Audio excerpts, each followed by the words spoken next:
Good afternoon and welcome to our second webinar in the series SIPROTEC 5 Motor Protection.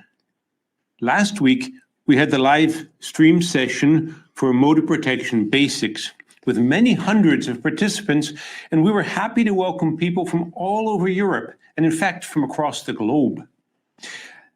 That showed us how interesting the topic can be for those engineers with these needs. Today, we will address issues in more detail. The advanced motor protection will cover engineering, parameterization, configuration, and commissioning issues. My name is Edward Strasser, head of the Channel Partner Program in Siemens Electrification Automation for the 26 countries, all managed from Siemens Austria. I'm happy to be your moderator for this event today, and it offers valuable information both for operations and maintenance engineers, as well as design and protection engineers, and any preparing technical specifications for projects requiring motor protection. Our expert today in today's webinar is Klaus Wagner.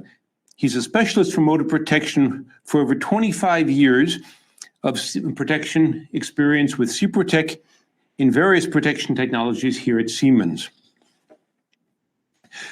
I mentioned channel partners earlier, and by this I mean integrators, EPCs, switchgear manufacturers, similar companies who use the product portfolio of Siemens Electrification Automation in their own customer projects. If your company meets this kind of description and you're not yet a partner of ours, talk to your local Siemens representatives about the possibility of joining our VAR Grid Plus partner program. A few words about today's program.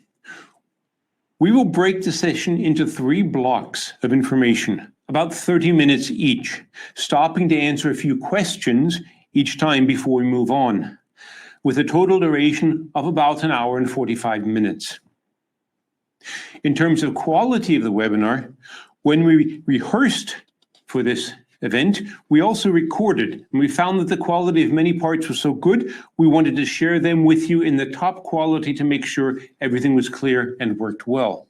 But during that time, we will be here in the studio with you, addressing the questions you have and answering some of them right in the chat. So finally, I'd like to mention to you, in the upper right-hand corner of your screen, you will see a zone where you can participate in chat about the subject, put some questions in, and later on you will also see a zone there for downloading some documents near the end of today's webinar. So, Klaus, would you like to take over? Yes, thanks, Edward, for the introduction. Only a few words. Our webinar basically is split into 3 parts. Logically split into 3 parts. I will give you a very short overview of our protection relays that are fit for motor protection. Then I will present you a setting example, so motor data, and then discussing the settings for this motor data. And at the end, we have some nice additional tools to work with SIPROTEC 5. I will explain some of these tools. Some of these tools I already explained in detail in the first webinar, so I split that up, and the others now will be explained in this webinar.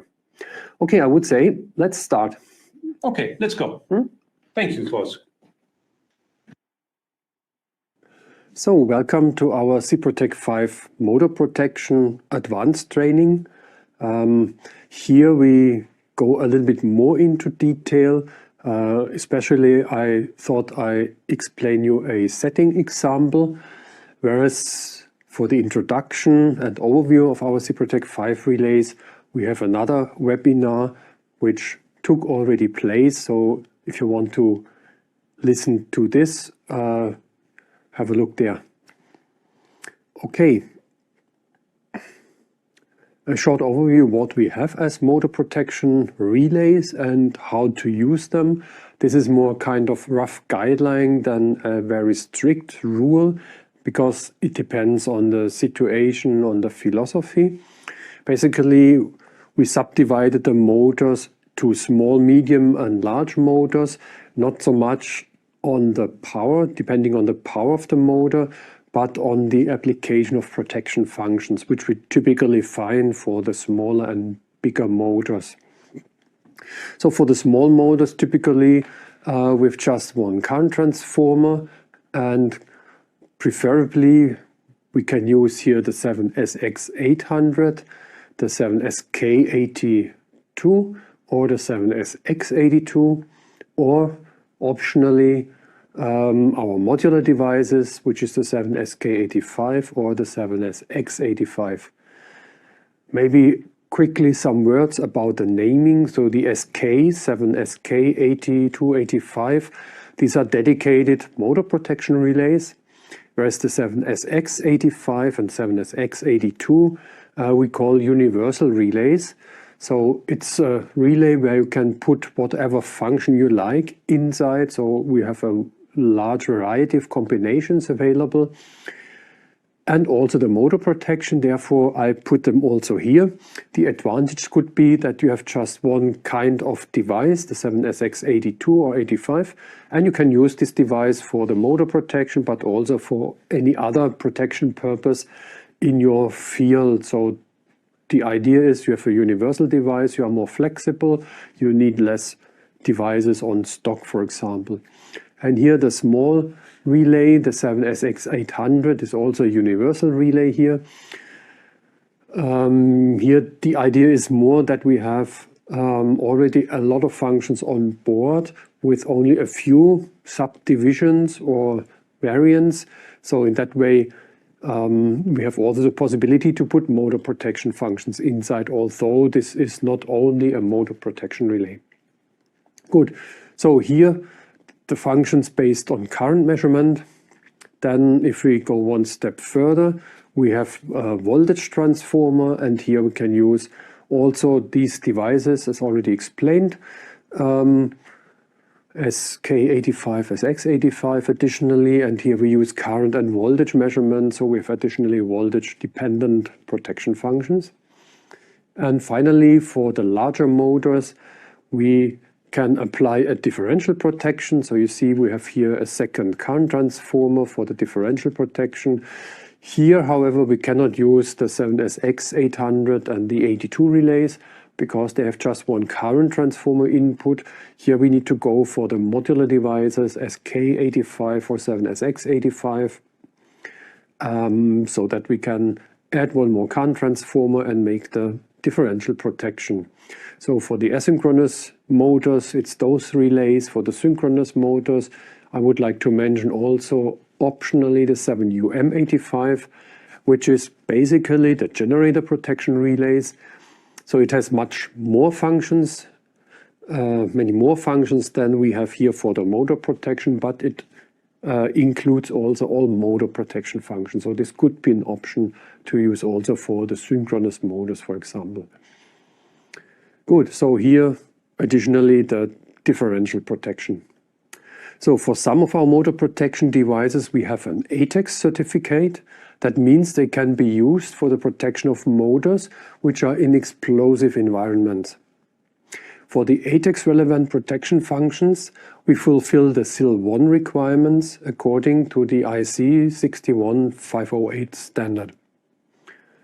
So these are dedicated devices, so we have a special ordering variant because we have a dedicated firmware, a dedicated hardware, and even a dedicated manual for these devices, for the application of these devices, which we tested at a test institute so that we get the ATEX certificate. So we cannot do this for each firmware, for each new firmware separately. So therefore it's a dedicated setup of functionality which was tested and certified. But anyhow, it is for any kind of motors in explosive environments. As already mentioned, I would like to discuss one example of settings of the protection functions for one example of a motor, rather than going more into the theory of the motor protection functions. So the idea is to approach this more from the practical side. So therefore, I took a motor data sheet and made some extracts of the relevant data we have, and that's it. So we have, on the one hand, we see here it's a motor with almost 6 MVA or 6 megawatt batteries with 6 kilowatt and a nominal current of 640 amps. So could be already something like we saw in the picture before from the size, relatively high. And we see the starting current or locked rotor current, which is nothing else than the initial starting current when the rotor is at standstill, is 5.6 times the nominal current. For the nominal voltage, which is normally rather a theoretical value, in practice normally we have a voltage drop, and this is given here for 90% nominal voltage. Then you see we have a starting current of 5 times nominal current roughly. The starting time here is 4.5 seconds, respectively 6.5 seconds, with a reduced voltage and reduced voltage, lower starting current, longer time, so therefore 6.5 seconds. And the motor manufacturer tells us we can start 3 times in a row from the cold state or 2 times from the warm state in both conditions. So at the nominal voltage, but also at 90% of the voltage.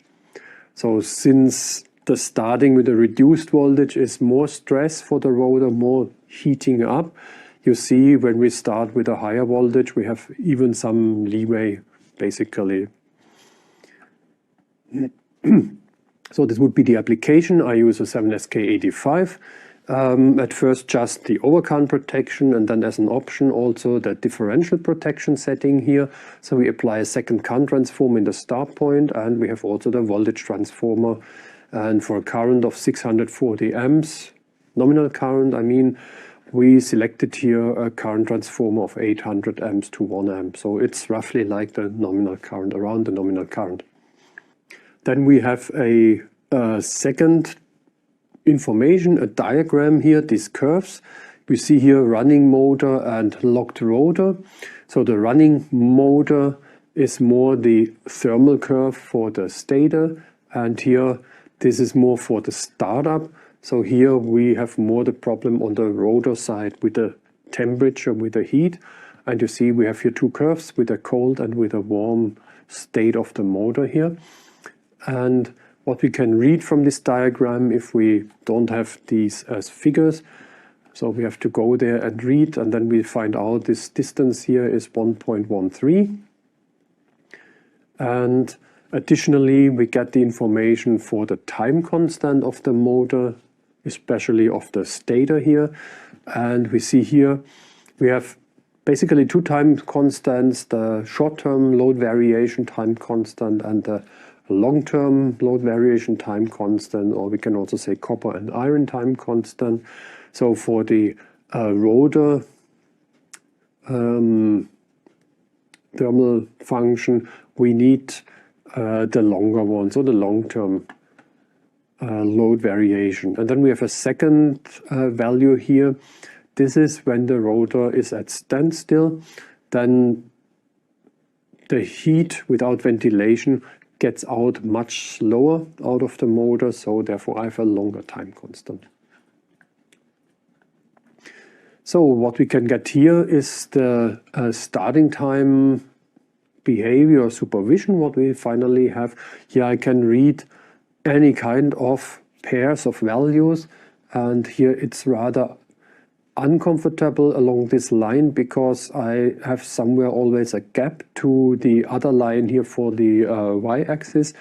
Only here at the 3 I have roughly a crossing of the characteristic with a line, so I take that one and say here I come out to 31 seconds, so it's a small gap if you don't see it. And this I have with 3 times nominal current, and I can recalculate this to our starting current, which I do later. Good. Let's talk first about the general settings. Here we see now our Dixie 5, so I tried to also give you a first impression how to make the settings in the Dixie 5, our universal programming tool for the protection relays. Of course, it's not like a Dixie course, therefore we need to spend a couple of days to get all the features, but the idea is that you get the first feeling and you see how this works, basically where we can make the settings as a rough idea already. Good. So under the power system, we have then so-called measuring points for the currents and for the voltages. And here we enter the data of the current and voltage transformer. So here for the current transformer, 800 to 1 amp, and the direction of the start point of the current transformer, called neutral point, in direction of reference object. So what we see here, the start point of these three current transformers go towards the motor, and this is then the orientation for any direction related function if we need that later. Then we have another tab here for the voltages. Here I enter the voltages of the voltage transformer basically. Okay, then every function group has a general setting which describes, or maybe one step before, every function group we have in the relay describes something, an object on the primary side. So we can have a function group for a motor, for example, for a circuit breaker, for a disconnector, for a line, and so on. And the idea is, in such a function group, we collect all the functions, we put all the functions inside which have to do with the protection or other functions in general that are related to this primary object. So we can also say this function group is like a container, which is like a box where we put all the protection functions inside. I think this picture is quite helpful. Okay, so each function group has some general settings that describe these objects, and this is normally the nominal current and the nominal voltage. So we set this in the function group because sometimes we refer to these settings as a percent value, and this is then the reference. So we see that here we have a function group motor or motor stator. There's a little bit of speciality. Motor, generally we need to use a function group motor stator if we use a differential protection, a dedicated differential protection function. Okay, but basically it's the same for the application. And you see we put here the rated apparent power and the voltage, and then the relay calculates us the nominal current of the motor here. Good. Let's go to the overcurrent protection. How can we set the stages? Here is, let's say, the current trace, like RMS values of a motor start. So we have a short, very short, but high peak. Then we get a rather steady state starting current, and shortly before the motor comes to the running state, to the normal operating mode, then the starting current drops down to the load current, which is needed in the special situation here.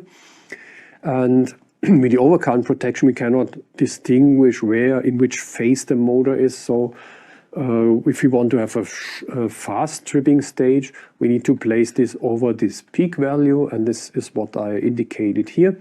So with an instantaneous stage, with no time delay, we should go over this peak value, for example, to 130% of this peak value or transient start current, what we can say.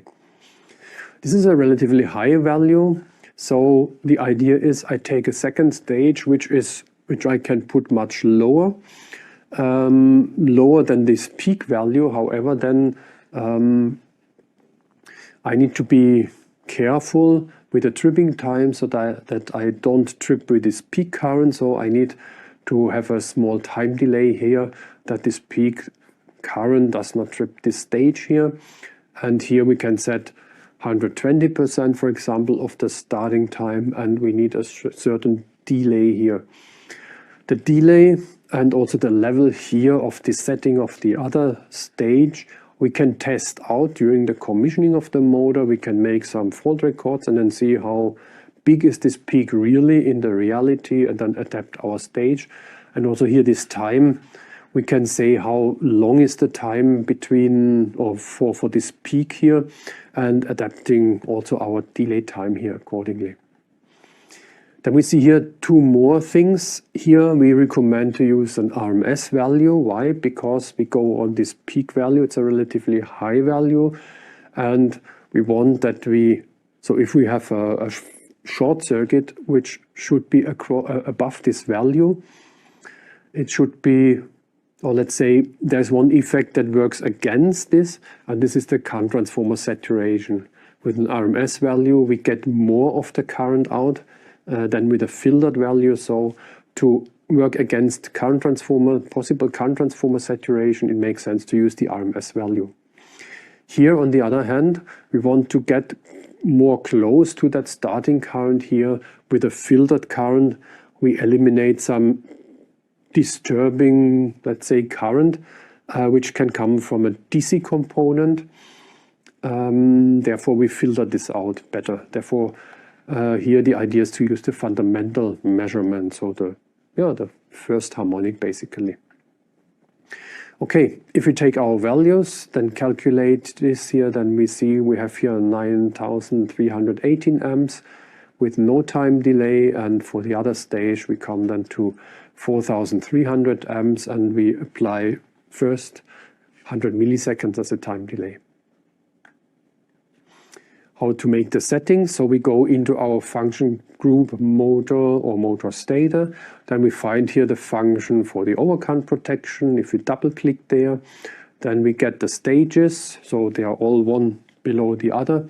So in the first stage, we then can use here the settings for the fast stage. So I take here the RMS value, then the 9,318 amps, and the time delay of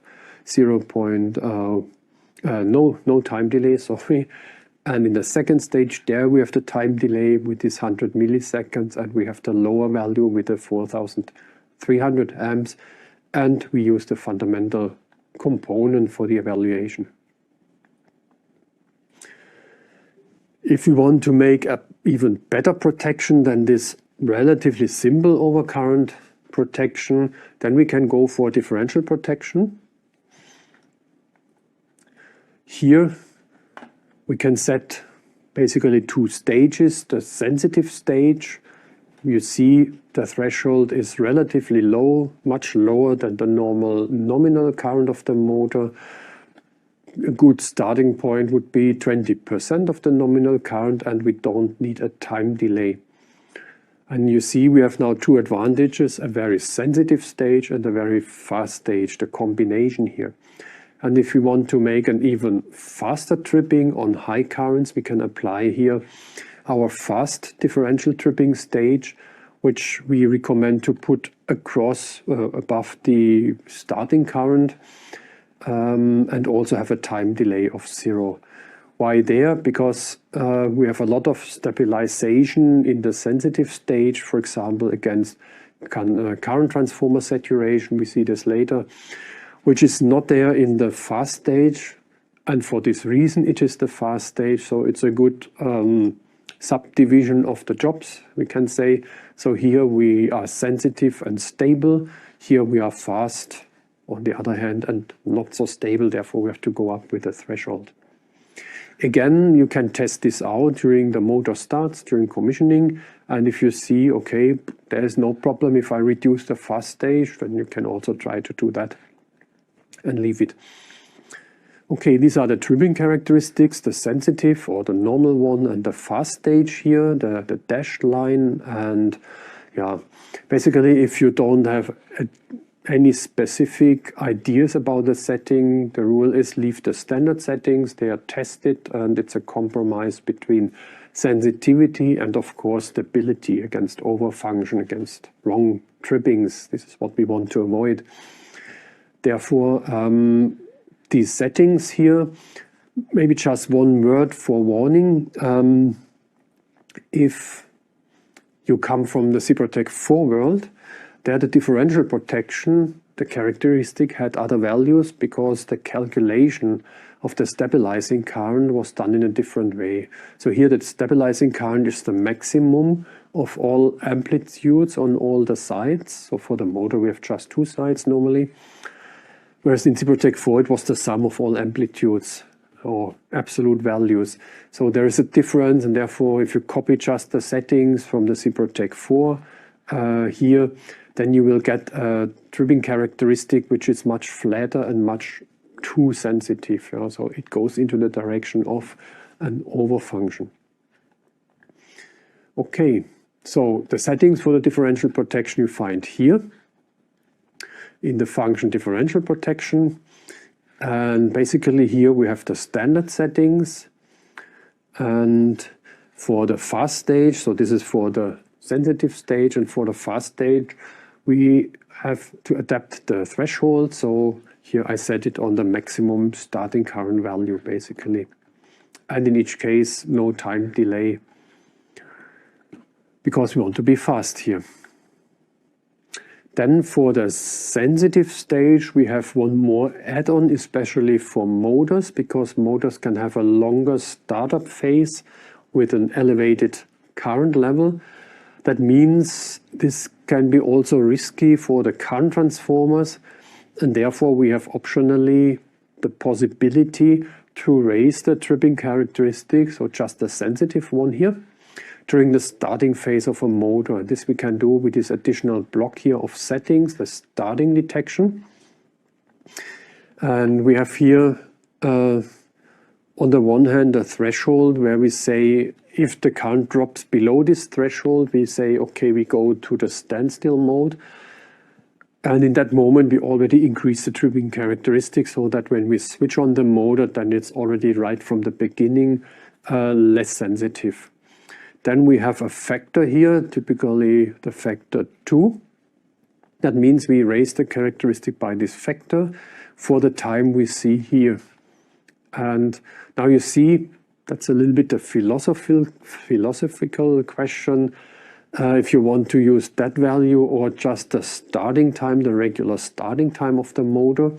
Here we see besides what happens with the characteristics, so we increase or we multiply with this factor here too. We multiply the threshold and we multiply also the first slope here.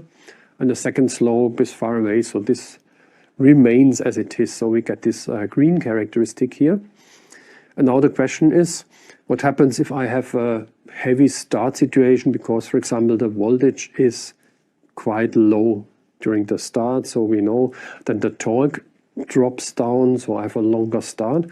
In that case, I personally would think about not to release that tripping characteristic to the sensitive stage if the motor is still in the startup phase. Therefore, I took here a value which we see later, which is the maximum starting time coming from the starting time supervision. But again, this is, as always with a setting, there is always a portion of philosophy behind it, or personal taste, what is required. Good. So we've basically two types of motor differential protection. The one is like the classical differential protection with a current transformer in the start point and also on the line side. And here are the settings as discussed before.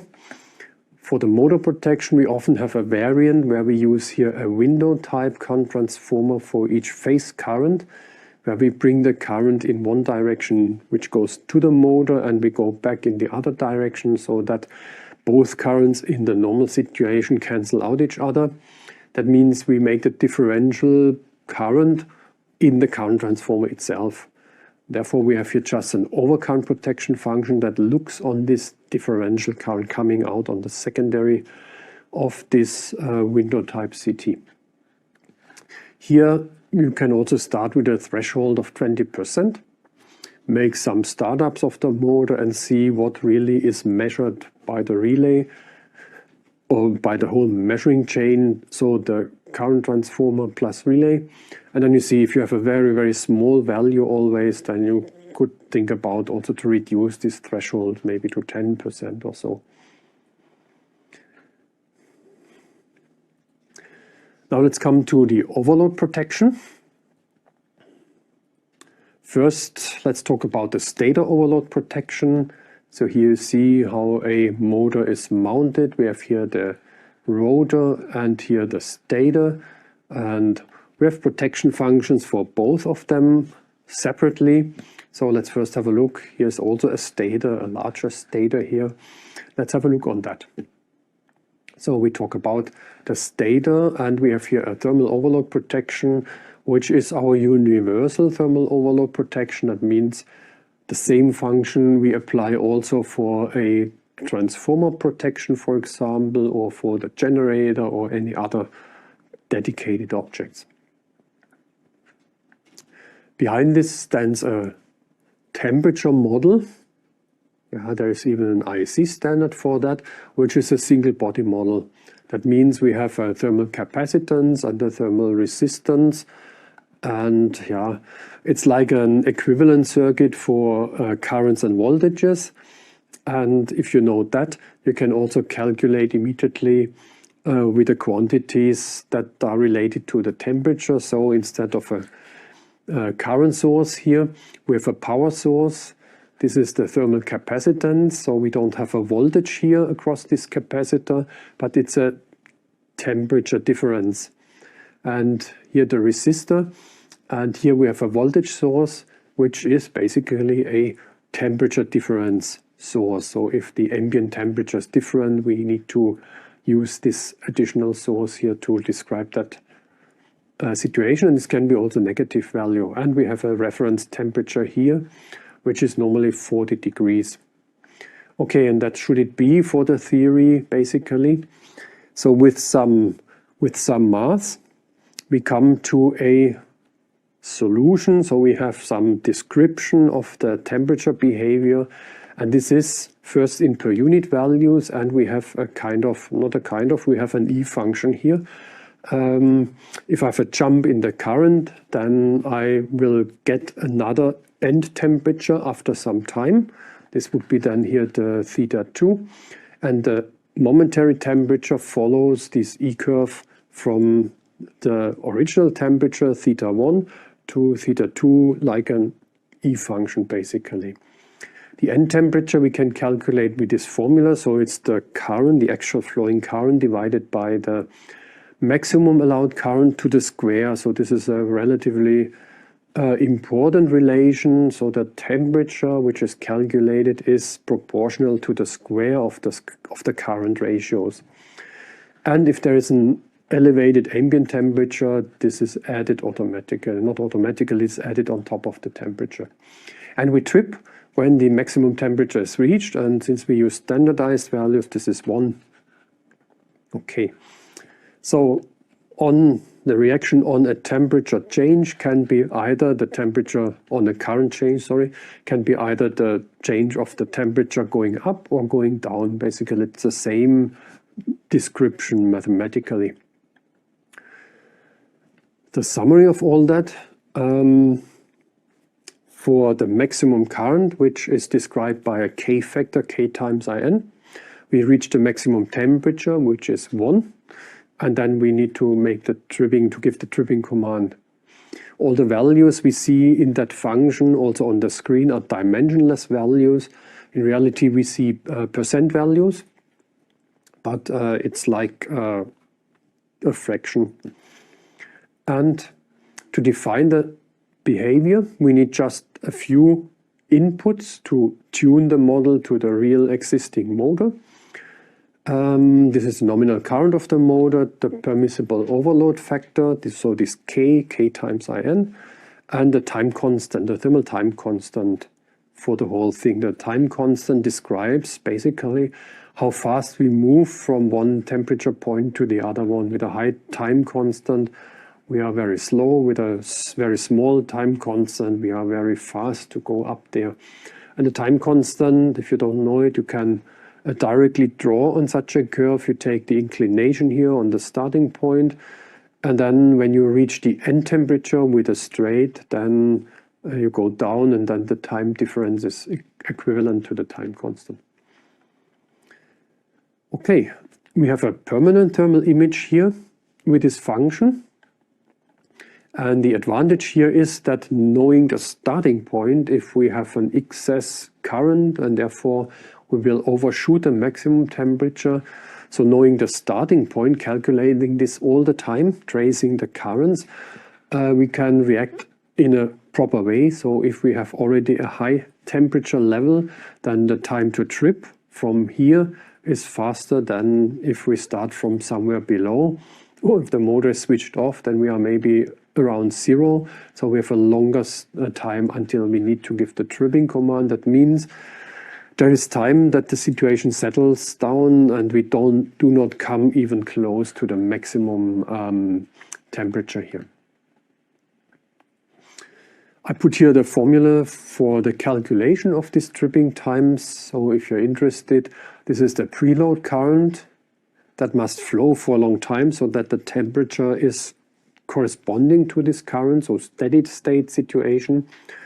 Then we have the new current here, I, with the K factor and a possible ambient temperature in here. And with this we can calculate the tripping time. Okay, so I don't explain how to come to these relative values here. For example, if you are more interested, we have another webinar, or it's also described in the manual, not to blow up too much the whole thing here.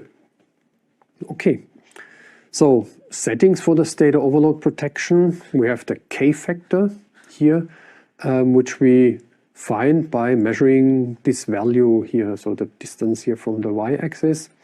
This is our K factor, and here if you measure that, it's 1.13, for example, which is a rather normal value. And we get also the time constants here.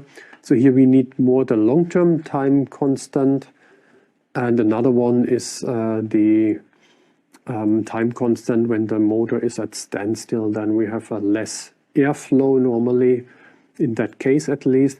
So it takes much more time that the heat goes out, therefore we have also an extended time constant. If we have a look on the settings, first we have to find the settings in our function group motor or motor stator. We double click on the overload protection function, and then we get here the settings for this function. And yeah, what we add here is the K factor on the one hand, so this is one of the fundamental settings here. Then the time constant, the normal time constant when the motor is running, so this were the 20 minutes before. And also the time constant when the motor is at standstill. So here we put 300 minutes, we have to set it in seconds here in this case. Then we have a current which describes us when is the motor running and when is the motor at standstill. And here I took primary value 64 amps. This is 10% of the nominal current. And I know normally the no load current, the smallest current I measure when the motor is running, is around 20%. So I'm below this value, and I know, okay, if I go below this current value, the motor is at standstill, or soon comes to a standstill when it's switched off. At least it's switched off, it's not working anymore. And then I need to apply the longer time constant. Then I have two warning thresholds. The first is a current warning threshold. So here, practical approach is to take K times IN. So if I go over that current for a longer time, then I will overshoot the maximum temperature. If I'm below, not. So this could be a good warning threshold. And for the temperature itself, we need to think about the maximum temperature is 1. What is the temperature under nominal conditions or normal load conditions? Let's assume it's the nominal current. Then you find out that this temperature is 1 over K squared. So in our case, 1 over 1.13, which is 78%. That means, yeah, I need a value somewhere in between, and I just left it at 90%, which is all our default value here.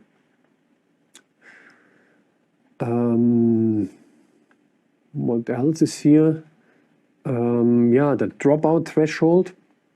So here it means if I go beyond the maximum temperature, beyond 100%, then I will give the tripping command, and this will be kept until the calculated temperature, when the current has disappeared, until the calculated temperature goes below this threshold, this drop-off threshold. That means the contact remains closed and you have some kind of blocking against an unwanted closing of the breaker, for example, so you can use it in that way.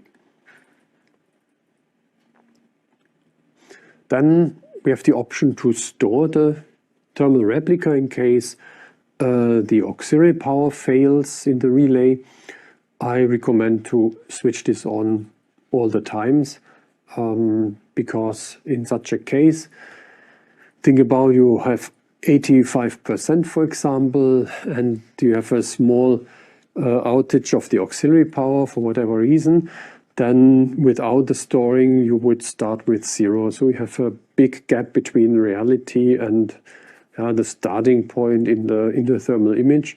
That means it cannot be correct. Good. Then we have a couple of settings, a few settings, only if the ambient temperature is different to the reference temperature, which is always 40 degrees Celsius. There we can enter the other temperature, and an approach could be to use, if we don't use a sensor for the ambient temperature, we use the maximum temperature. So for example, 50 degrees ambient temperature. The K factor here remains the same, but the relay recalculates or takes into consideration the higher ambient temperature, so the maximum current will be reduced. So with a smaller current, you will see that you come to the maximum temperature to the 100%. So in that way, it's somehow integrated in the calculation. Okay, to make that correctly, we need somehow a relation to the absolute temperatures, and this is this setting here. This is the difference in Kelvin between the temperature under nominal current and the temperature without current. So difference, or the temperature increase when you have a nominal current flowing. And if you know that value, then we enter it, and then the relay can handle the situation with a different ambient temperature. The reason is we use this per unit values or standardized values or scaled values, we can say. And here then some absolute temperature information is missing. So if we want to refer to another temperature, reference temperature, like the ambient temperature, we need to add this information here.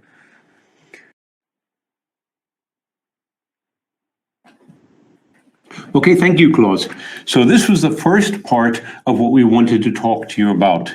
We've already gotten some questions that we'd like to share with you.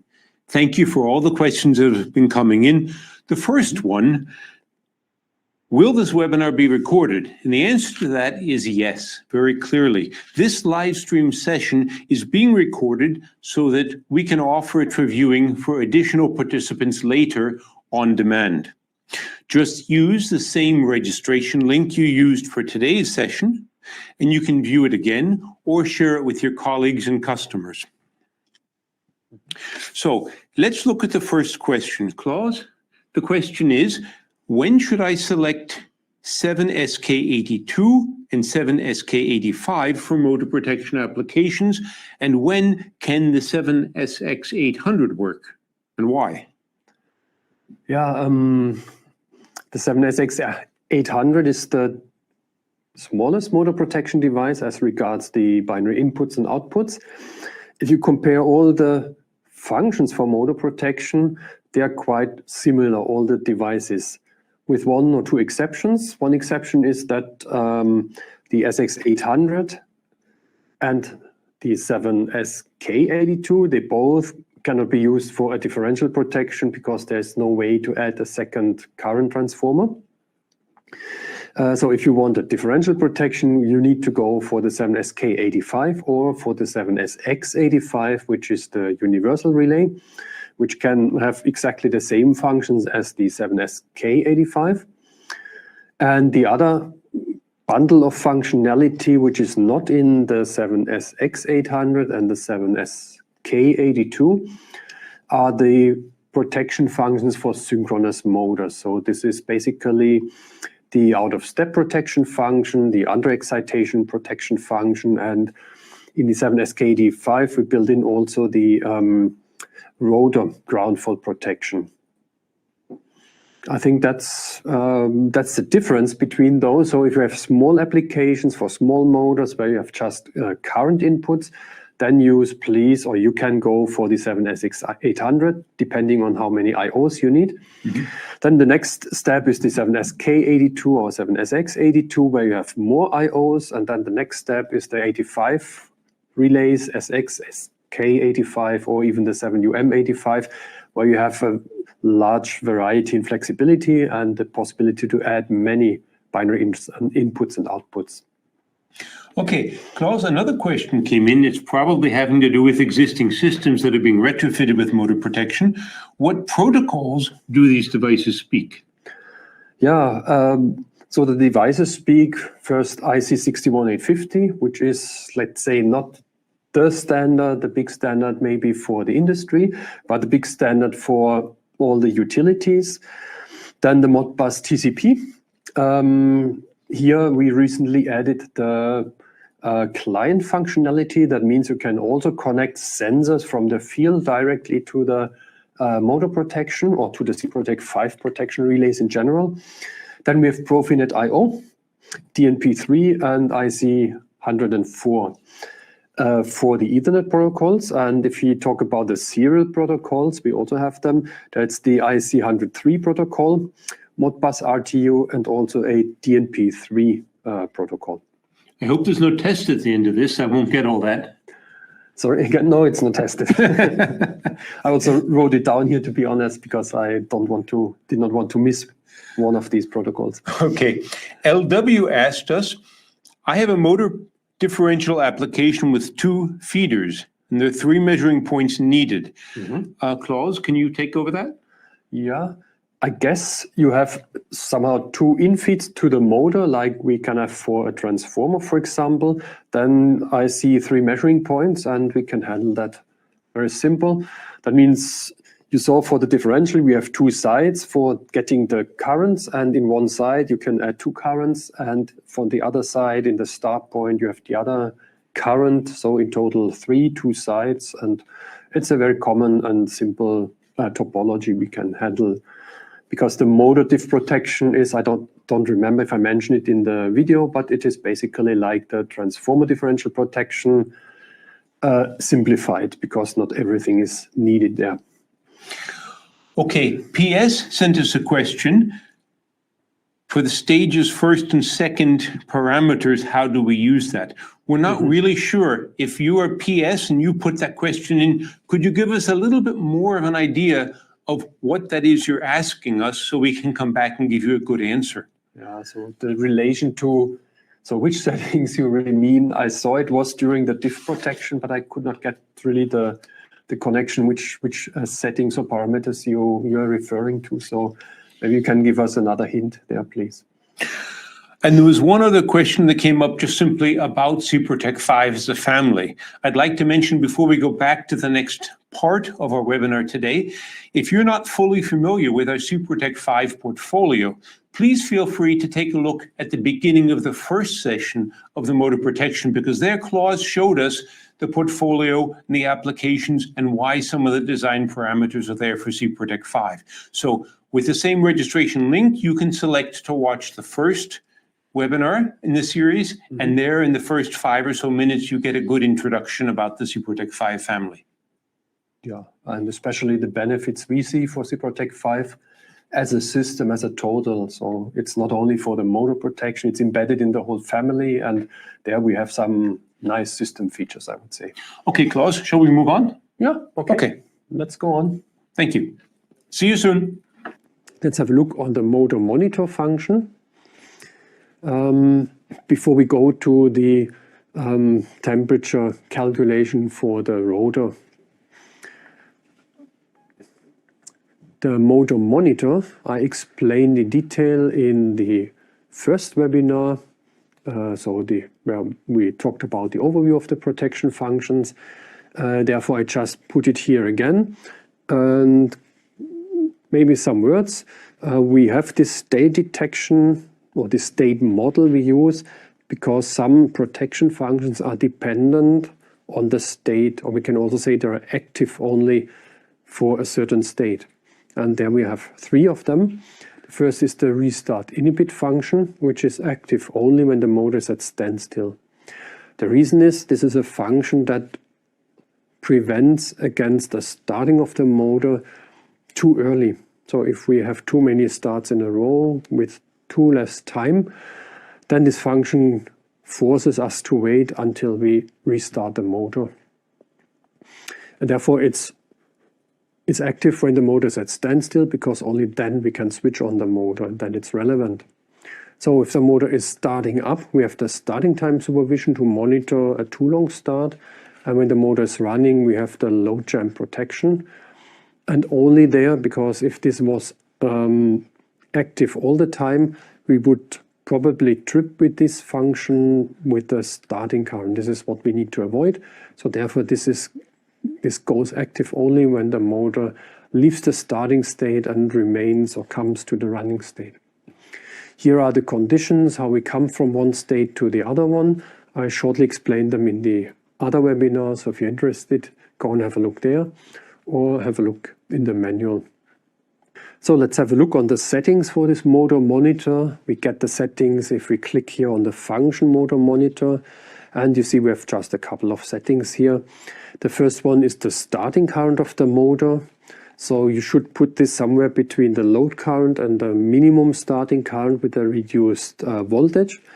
That means doing this, you know, if the current exceeds that threshold, it cannot come from the load, and it cannot come or it will come only from the starting current, and the minimum starting current is above that threshold. So it's a safe place to put it somewhere in between. Our starting current is what was it, 5 amps, something like that. If we go back, so we have 2.5, it's much higher than the nominal current, so this could be a good value here. Then the frequency setting is for a special situation when we have several motors in parallel that are switched off. Normally, when a motor is switched off, you would expect there is no current at all immediately. Now, if you have more motors, then one motor can feed the other motor, so it's not a fast criterion to look only on the current.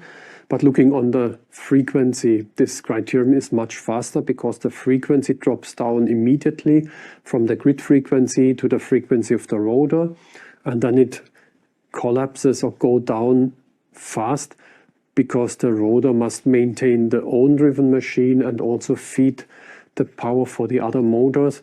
So this goes rapidly down, and this is important so that our load jam protection does not trip in case we have a restart of the motor with a higher starting current. So we need to understand quickly that we leave the real normal operating or running state of the motor. Therefore we have this frequency.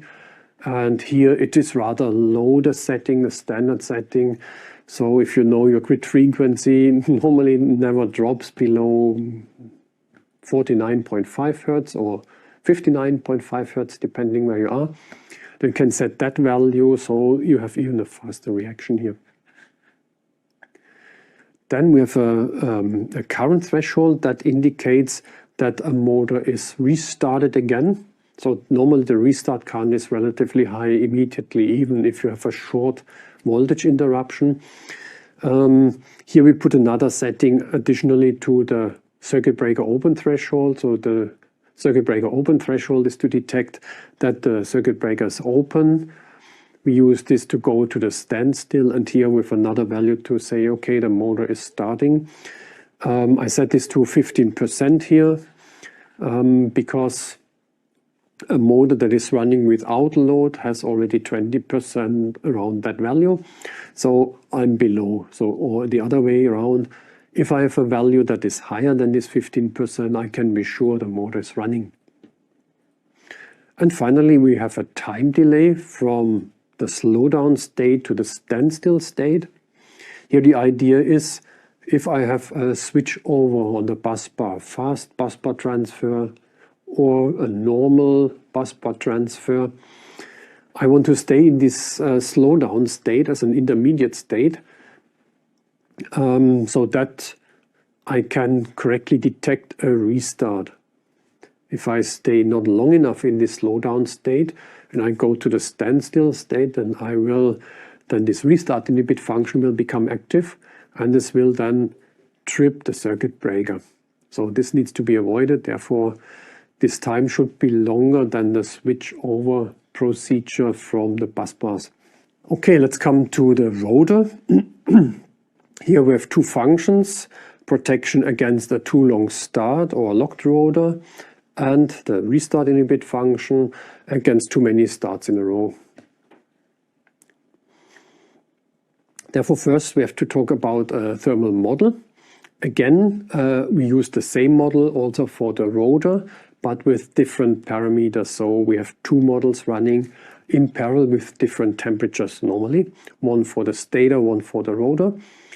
And the given data to feed this model from the motor manufacturer is the number of starts with a cold, with a warm motor, and the corresponding starting time and starting current for which these two values are valid. So normally it's even the startup time and current with a reduced voltage, which is somehow more stress even for the rotor than with a nominal voltage. So you can enter those two, and then you have the maximum, how to say, leeway for starting up. So from these given values with some maths, we calculate also a K factor for the rotor and a tau, a time constant for the rotor. So similar to what we do with the stator. And to give you an example, a very standard example here, what we have, we see the time constant is relatively short, not even 3 minutes, and the K factor is relatively high. The consequence is that the temperature under nominal conditions is relatively low. So we talk here about the rotor again. And the temperature overshoot, if I have the locked rotor situation and I let this current run forever, you see it's more than 8 times the maximum allowed temperature. So this is what we see here. I put here some formulas if you're interested how to calculate these values here. And yeah, we now talk about the temperature calculation only in this tiny part here, so from 0 to 1. And also here we have a thermal model which we apply, so same calculations similar to the stator thermal model. And we trace the temperature also all the time. That has the advantage that, depending on the situation, we know how much temperature range is left over, or reserve, we can also say. So we can understand if we can restart once more or if we cannot restart once more. So from this thermal model, we derive the restart inhibit function, which has only a very few settings, and also another function, the rotor overload protection function, which is rather monitoring the temperature. And if this reaches here 100%, it gives a tripping command, if you like that. Okay, let's have a look on the settings for the thermal replica rotor. We find the settings here in the menu motor or motor state in this function group, and then there is one function thermal replica rotor. And if we double click here, then we get here our settings. First, we have to enter the number of warm and cold starts, which we get from the data sheet. In most of the cases, this is the combination 3-2. Then also from the data sheet, the starting time and the starting current for which these 3 starts are allowed. So normally this is the starting which is either under the nominal conditions or the load conditions if it's a specially designed motor here. Then we have a setting again if you want to store the thermal replica or not. We recommend always to switch it on so that the temperature is stored in case there's an auxiliary power failure. Therefore, we are on the safe side. And then we have 2 more factors. The one is if the motor comes to standstill, then the cooling is going much more slower down because the rotor is at standstill, there's no ventilation. So for this we have here the second factor T constant standstill. And we have another one built in. This is for calculating the temperature down when the temperature goes down, when the actual current is lower than before. So we have here a possibility again to be more on the safe side, to go slower down than going up with a time constant. So we can also extend here the time constant. Okay, then we have a setting, the equilibrium time. This is for the restart inhibit function. This comes next. I explained a little bit better and with a diagram what is the sense of that. And finally, for the starting time supervision, we have here the threshold, the temperature threshold, to switch between a cold and a warm motor. So also for this function we have two curves, which we normally also get on the data sheet of the motor manufacturer as we saw it at the beginning. And to switch over between the one and other characteristic, we have this setting here.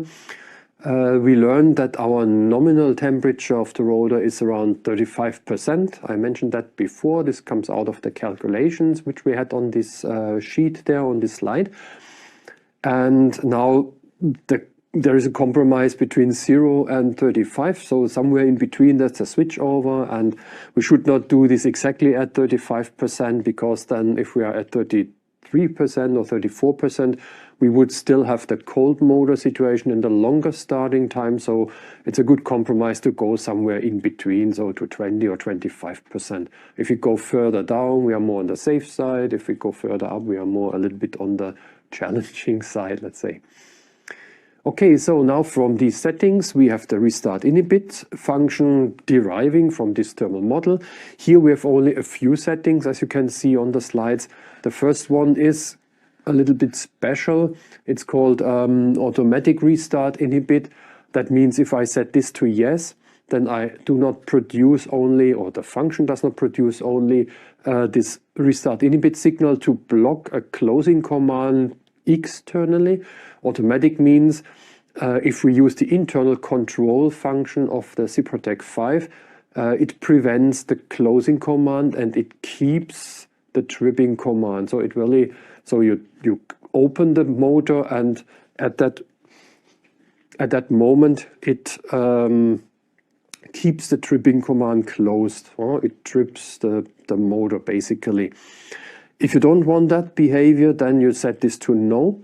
That means you have just a signal restart inhibit, and you can use this signal to block the reclosing externally. Okay, what else? We can switch it on, mode, and then we have the minimum restart inhibit time. So this is just the time going in parallel to the calculated restart inhibit condition. So if we switch off the motor, then this is a minimum time when we are above the maximum temperature, this restart inhibit temperature, that we do not allow the reclosing. So the second function that comes from this thermal replica rotor is the so-called rotor overload protection. This is simply an overload protection that gives a tripping command if we reach the 100% value with this calculated temperature for the rotor. If you use that, then you will trip as soon as we reach the 100%, which could be not the desired behavior if you are in the startup, which maybe overshoots a little bit, then it goes maybe to a maximum of 105%, and at 100% you give the tripping command. So if you want to avoid that, then set this to alarm only, or in this case the name is with SIPROTEC 5 operate and fault record blocked, yes. So it just produces an alarm and no tripping command. And then you get just the indication you're above the 100% value for the temperature. Okay, here I have a curve basically for the thermal stage of the restart inhibit function. We have here the starting phase, so motor is starting, then the motor is running for some time, and then the motor is switched off, and then I have two more cycles like that. And you see two things. First thing is the warning stage, or the warning signal, comes as soon as we overshoot the maximum restart temperature, restart inhibit temperature, this limit. This limit means that if we are there, we can make one more regular start as described in the parameters before. So the time and current we entered here as parameters. And as long as we are above that value, we have this warning stage. So this characterizes that we are above this value. Then we have the restart inhibit signal itself that comes up only when the motor is at standstill. So the relay detects motor standstill state, and then we have this signal coming. And now this equilibrium time we were talking about, we saw the setting before, now comes into the game. Because when we switch off the motor, the idea behind this, you see this also here indicated if we follow the black line, then we have here a straight, a parallel to the x-axis, so we keep the temperature constant for this equilibrium time. What is the idea behind? You see here we have a red and a blue line and this black line. So the red line means we have some zones where we have basically a higher temperature as in another place of the rotor. You see here upper bar, lower bar. We cannot calculate these temperatures with this model. We cannot calculate where is the temperature, how much, and how's the distribution. What we do is to assume a kind of medium temperature, which is allowed because based on that medium temperature, we follow just what is required, what is the requirement or the scenario for the startup allowed by the motor manufacturer. So we have these 3 starts from cold and the 2 starts from warm. And this gives us, let's say, this black curve, which we calculate. So in this equilibrium time now is the idea that we say, okay, we give the whole system a certain time to recover, to balance out the temperatures there where it's higher on the upper bar of the rotor bars, or where it's lower on the lower bar, so that these temperatures can balance out a little bit before we go and count down or count up again the temperature. So this is 1 minute if the motor is at standstill, and if the motor starts, then this time of course is interrupted, or this signal is interrupted, but this is then an emergency start because you cannot start if you have the signal on normally, if you use it as it is designed or planned. So if you have a look here on the when we exceed the threshold, then when we switch off the motor here, we see again I have the signal, and the signal now is longer. It is minimum the equilibrium time if there is a setting different to 0. Then it's longer than the minimum time. So this was one of the settings we had before, the minimum restart inhibit time. And here in our example, this here elapses, and then we are still above the value. So the restart inhibit signal is still kept until we really undershoot this temperature again, this restart temperature again. So this is basically what is behind. So you can use this restart inhibit signal, which comes automatically when the motor is at standstill. And we have the warning stage, which you have as an additional information when we overshoot the restart limit. Okay, let's go to the second function for the rotor overload protection or temperature monitoring. It's the starting time supervision, ANSI code 48. Here the trick is the following, or the principle is the following. We have again here the starting curve, and it's also an example here again similar to the one I showed before here, and I want to focus on one small point here. We only look again basically at the range between 0 and 1. 1 is the maximum temperature here, and if we zoom in here, then we see this curve here, which is again an E function, of course, looks more or less like a straight. This is because we have just a tiny part at the beginning. So the time we need until we come here to the maximum temperature is only a small share compared with the tau. So that it's just at the beginning, and therefore I have more or less like a straight here, the behavior. Okay, and this means For the supervision of this startup of the motor, the starting time supervision, we use a simplified model. Let's have a look on the settings. So I pick again here the setting, pair of settings of 3 times nominal current, and then if I go up, it's 31 seconds here. Practical approach, if I have just such a diagram which is rather unprecise to read, if I go to a value like here, for example, then it's just a little bit guessing which value exactly is this here on the y-axis here.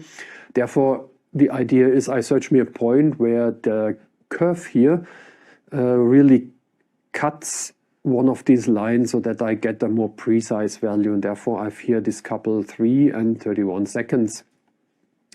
I can recalculate this now. Let's see if this comes here on the slide. I can recalculate this now to my starting, my values which I get in the data from the motor manufacturer, so that it fits here together. At the end, it's not really interesting, because if I take that value pair here and recalculate it, I will follow this line directly.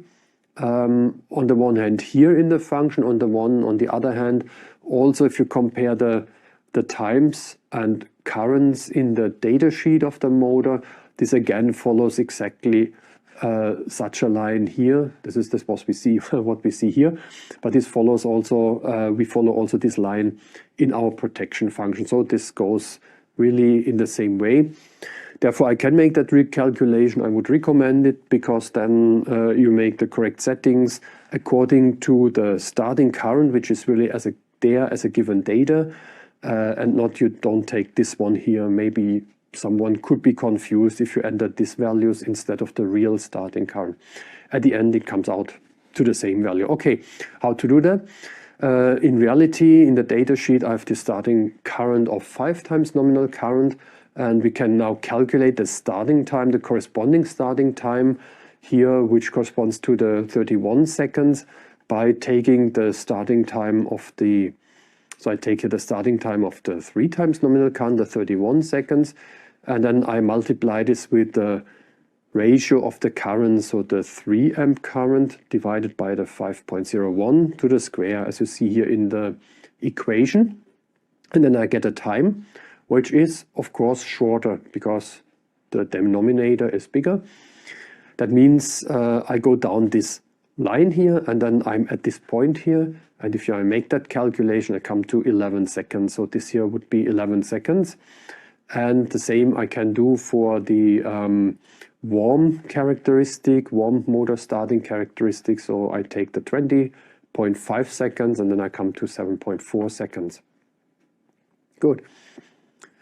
The function itself is based on a little bit simplified model. So we see here the simplification is the switch is open. So that means we don't consider any energy that flows away during the starting process, because there's so much energy created, heat created in the rotor during the starting process, and it's a short time only.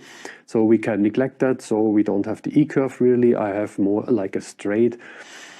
As a consequence here, and this needs to be understood, first I have a tripping time or tripping characteristic that is simpler, so there is no logarithmic function anymore inside. It's just here an inverse time, kind of inverse time square function here. It's not really exactly like an overcurrent inverse time function, because there's still this thermal model behind. This is more precise. So what we do, basically, we integrate up all the currents to calculate a temperature permanently. Whereas the stripping time is always only valid if I have a constant current flowing here. Good. Also with this model, I need a starting condition, because otherwise even a very, very small current will load up here this capacitor, or better in the thermal model speaking, a very small power will heat up this capacitor or this thermal capacitance. That means I would get a too high temperature after some time. And yeah, because this part here is missing, so therefore I need a starting condition, and the starting condition is the motor state is starting, basically. Good. That's the tripping characteristic here on the right-hand side. So we see I have two characteristics, one for the cold and one shorter for the warm motor. And yeah, I can add, if I like, an additional locked rotor tripping characteristic. And you see, this is again just a simple definite time tripping characteristic. And this can be activated by a binary input. And this binary input indicates that the rotor is locked. So I need somewhere this information from, so a speed meter that gives me a contact. And if the rotor is locked, then I activate this characteristic. What is the sense? Yeah, if I don't have this and the rotor is locked, then this function will trip only after the corresponding time. So then we walk up here the time, and then when we reach the 100% temperature for the 100% temperature for the rotor, then we will give the trimming time. But we can save this time for two reasons. On the one hand, it's a big stress for the rotor, so we heat up the rotor to the maximum temperature. That means the insulation is also stressed, we can say. So I don't need that. On the other hand, if I save that time, then I can trip in a fast time. Then I can see and fix the problem, and then I don't need to wait until the rotor has cooled down again. And this can take hours, for example. So if I trip when the rotor is still at a relatively acceptable temperature level, this is then better in the way of handling the whole thing. Okay, let's have a look on the parameters, what we need to set here. First, we have the operate delay. If the locked rotor is detected, and again, this is indicated via binary input here, and this is called this maximum locked rotor time here. And you see this is a relatively short time, 2 seconds. This characterizes the time we see here, this time here. This time here. I have to look a little bit closer here. Yeah, this is the time going up here.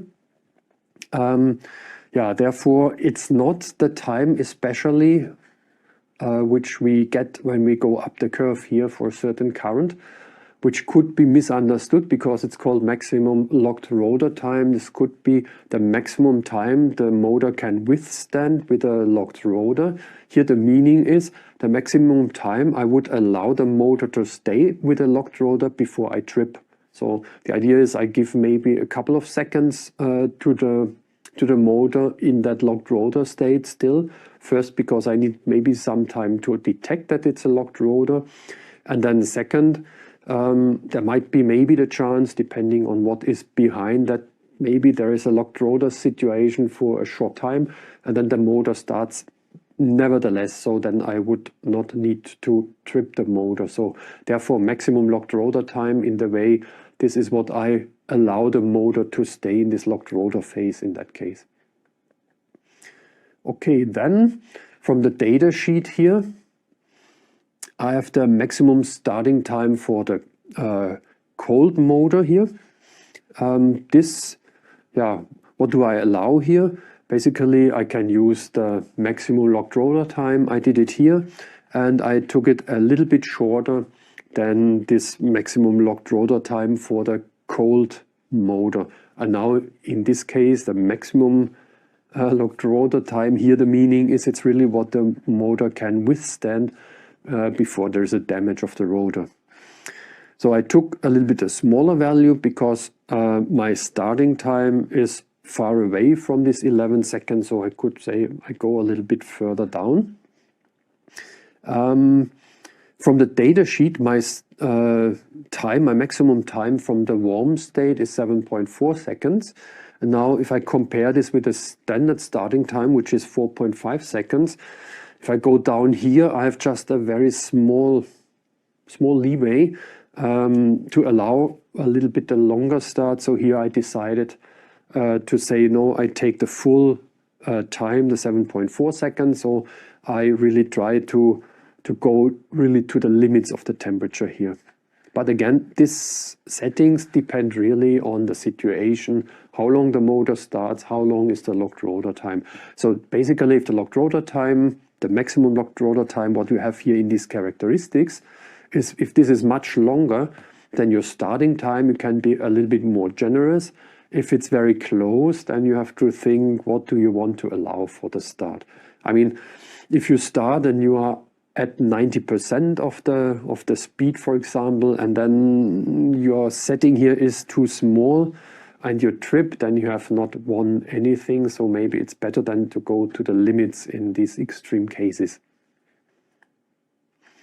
Okay, so and these are those two values here again. So it is here basically the two currents we see here. So for the cold and for the warm motor.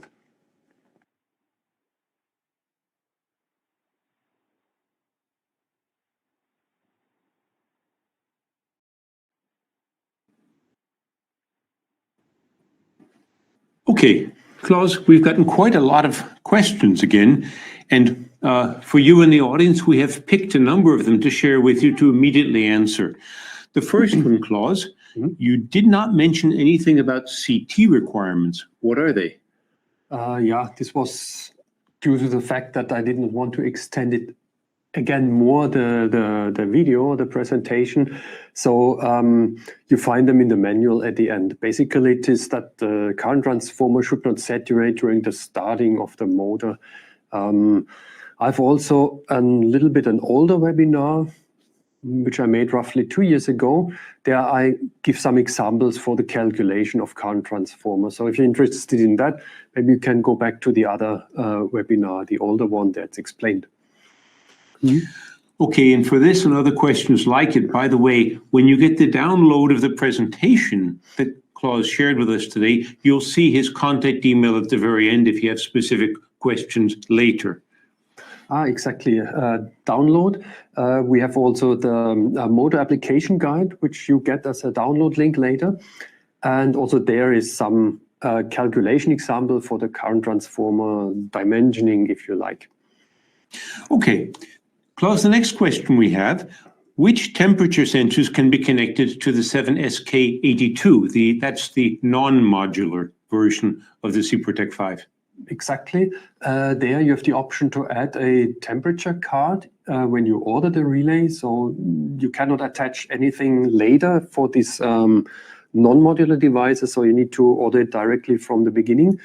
And then you can connect up to 12 temperature sensors, and the type is PT100 and then an nickel 100 and 120. For the SK85, maybe I can already tell that. Also an expansion module is in preparation so that you can put this beside the basic module. And there we have also done, what I know, 12 inputs for temperature sensors. So also for the modular devices, this is planned to come. Okay, thank you. And MRC asked us the following question. How about the synchronous condenser? Can we use the same protection device here? Basically, yes. Because synchronous condenser, it's a synchronous machine generator motor. So we implemented the functions for the motor in the motor protection in 7SK85. If you need more additional function, again, this is always kind of philosophy, what is required by the end customer, how much money people want to spend for the equipment. If there are functions that go beyond what we have in the SK85, then go for the 7UM85. There I'm sure you have all the functions which you require, 99%. You can never hit 100%, but this is a very complete device, definitely. Okay, but the mention about a synchronous condenser, this is moving toward a synchronous motor, and also therefore in the direction of the 7UM functionalities. Okay. So it's overlapping. If motor or generator, it's the same machine. You can drive the motor, a synchronous machine as a motor or as a generator. Okay. We get two questions that are connected together from SJ. The first clause, 66 protection. We require minimum time inhibit. And is this time for the motor cooling constant? If not, how do you calculate this? It is not exactly the time constant. Time constant is this thing in the E function. You remember, I think I showed some E function diagrams or curves. There you can get the time constant. It is not the time as such. The time, what was it, this inhibit time? It's basically, yeah, up to you if you use that or not, if you rely on just the temperature model and the calculated time until you can reclose, or if you say, okay, I want absolutely minimum time before I can reclose. This is then additionally when you switch off the motor and you're above the threshold for the restart or reclose, then you can run this timer. One approach could be to say, okay, if I'm at 100%. So I take here the time until I go down under this restart threshold and take this time as a minimum time, for example.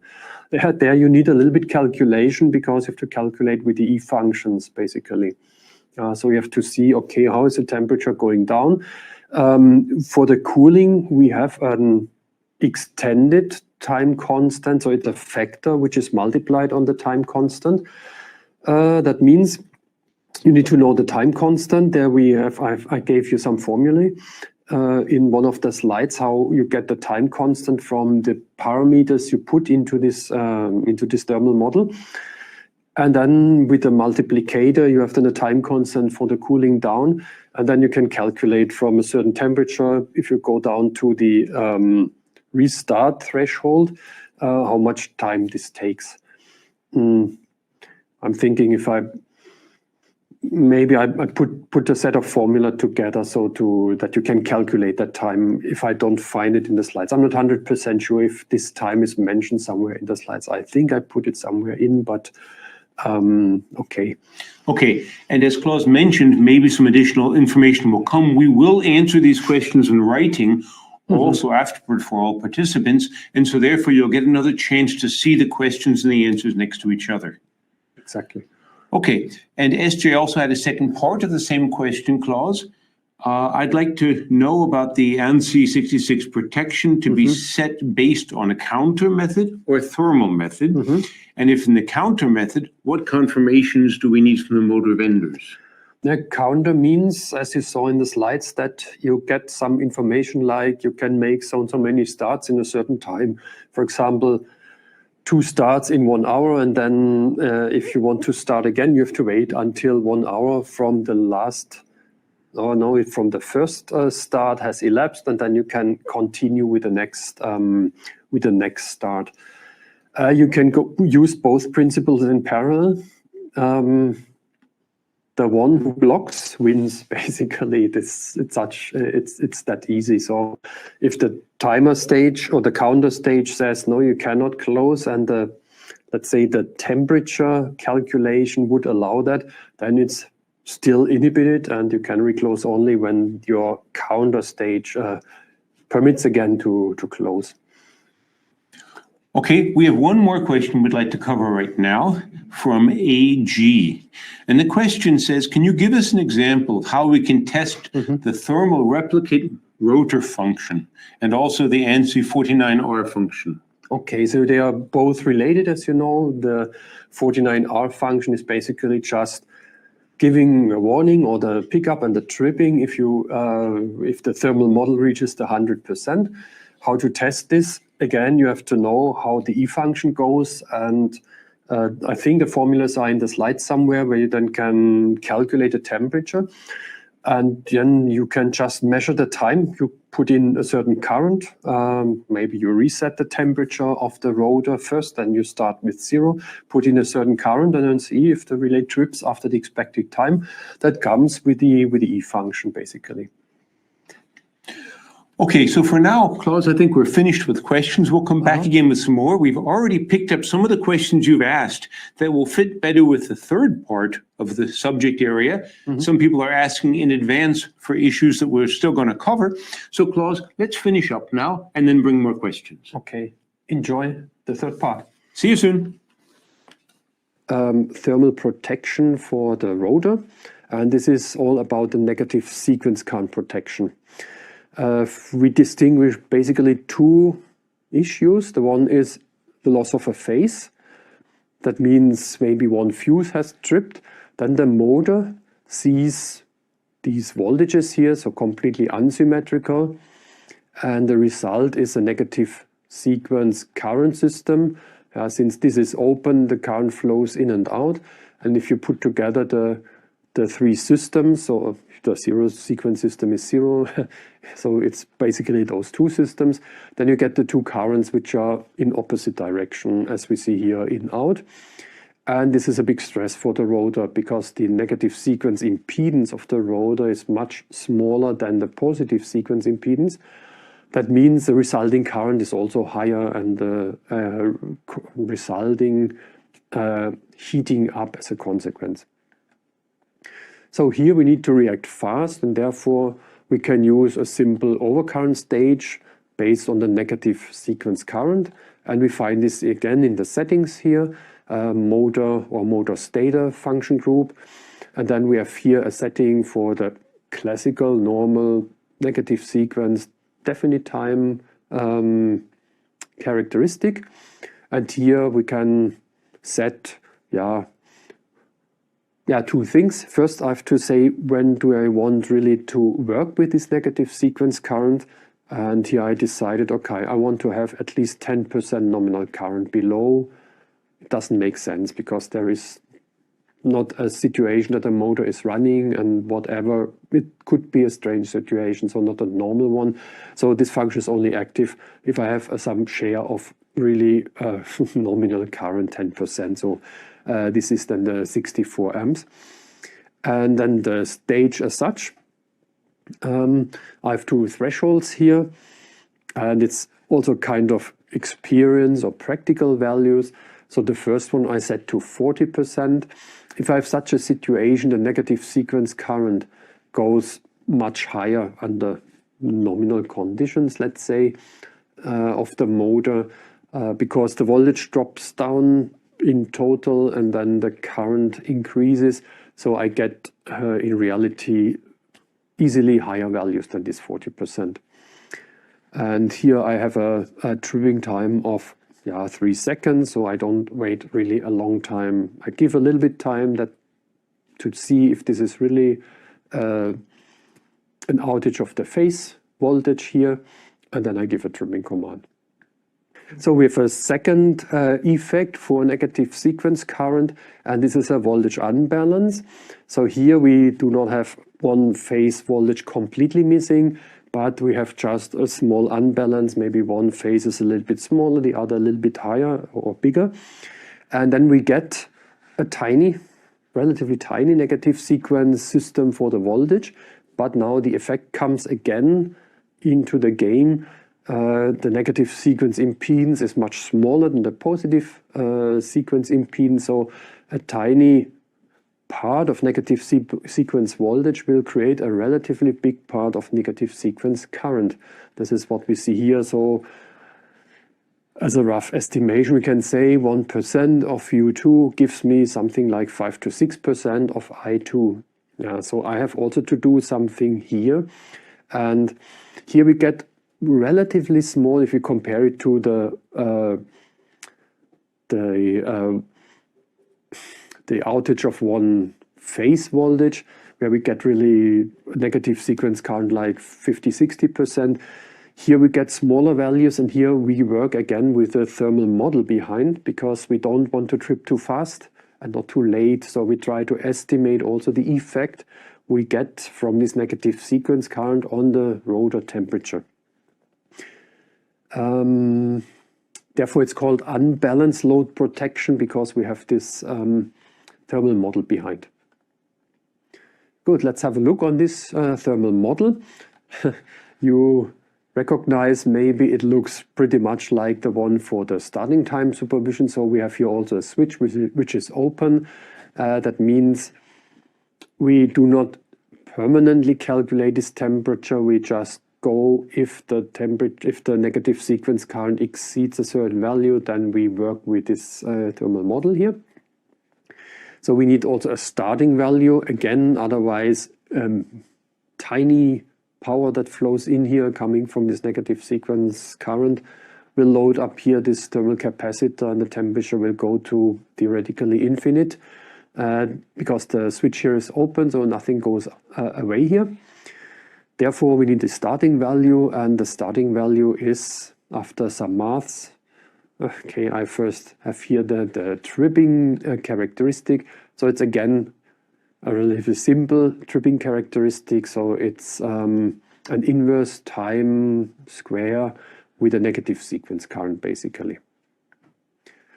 Good. The starting condition is written here. This is the maximum permissible negative sequence current. So often you get this value from the motor manufacturer, sometimes not. Then we need to estimate, and then something between 5 and 10% is a good value normally for this negative sequence current. So the minimum, the maximum one, which I can have permanently. Okay, here the tripping characteristic. So this would be the starting value, the maximum permissible current, negative sequence current. With this tripping characteristic, we limit this to 10 times this value, and then we just keep the time, not in order to come in conflict with overcurrent protection to get fast tripping times here, really fast tripping times. Therefore, we have then, let's say, the coordination with a definite time stage again. Okay, the settings here. We have basically here, we take 8% as a standard value for this starting value, and then we have so the so-called K value here. This has nothing to do with the K factor of the overload protection of the stator. Besides, it's just by incidence that there is also a K in the formula in the manual, so I kept this here. What is that K factor here? Basically, if you have a diagram of the negative sequence current amount versus the maximum time, so a time curve similar to maybe such a thing here, then you can pick the value where you have the negative sequence current, which is the nominal current. Why? Because if we insert here the nominal current, then here this quotient is 1. So you get immediately the K factor as from the tripping time. So you read the tripping time, and then you have the K factor here. If you don't have such a diagram, then you have to estimate that K factor, and the conservative value is something like 3 to 5 seconds. So this is relatively fast tripping.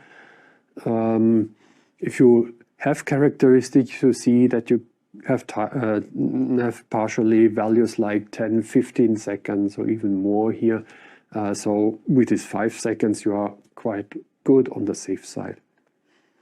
And then we have here built in our model also a formula or a method to have a reduced drop-off. So we count down the temperature, and this cooling time, which we can calculate according to this formula, gives us a good approach or approximation to that.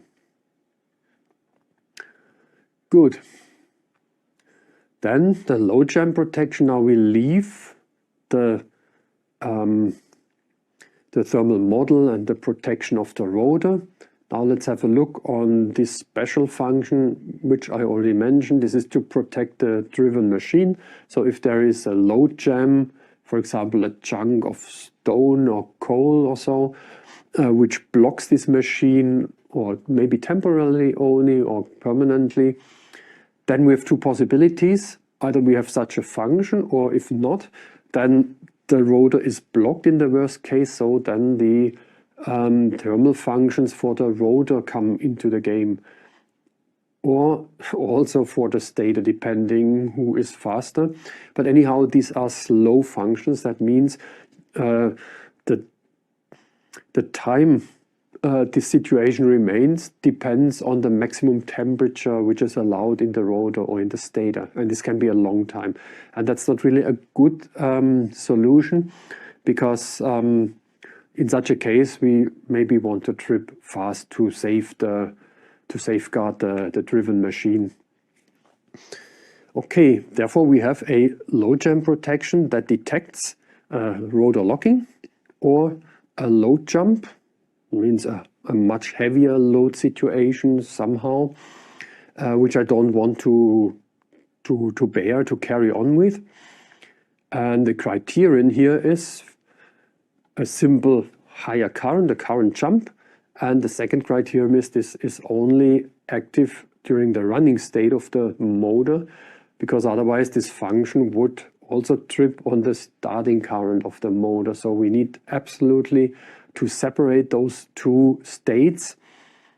Therefore, besides, we have also our slowdown stage to quickly go away from the running state. Again, if we think about the motor state model. Yeah. And with this, we are faster than all thermal stages normally. There is a second application for that, and the second application is that it is at the same time a more sensitive overcurrent protection during the running state of the motor, because if you remember, the overcurrent protection we need to set above the starting current, and now the starting current has gone, the motor is running, so I can set a threshold which is somehow above just the maximum expected load current, which is much smaller than the starting current normally. So I have here, during the running state of the motor, a relatively good and sensitive protection. Again here, if we have a switchover, fast switchover, then I take away the voltage and then I bring back the voltage. Then I get also again peaks of the starting current or the restarting current for the motor. So we have to avoid that this function is active also in that state. Again, therefore, we have the slowdown state to go away very fast from the running state in case of such a dynamic switchover.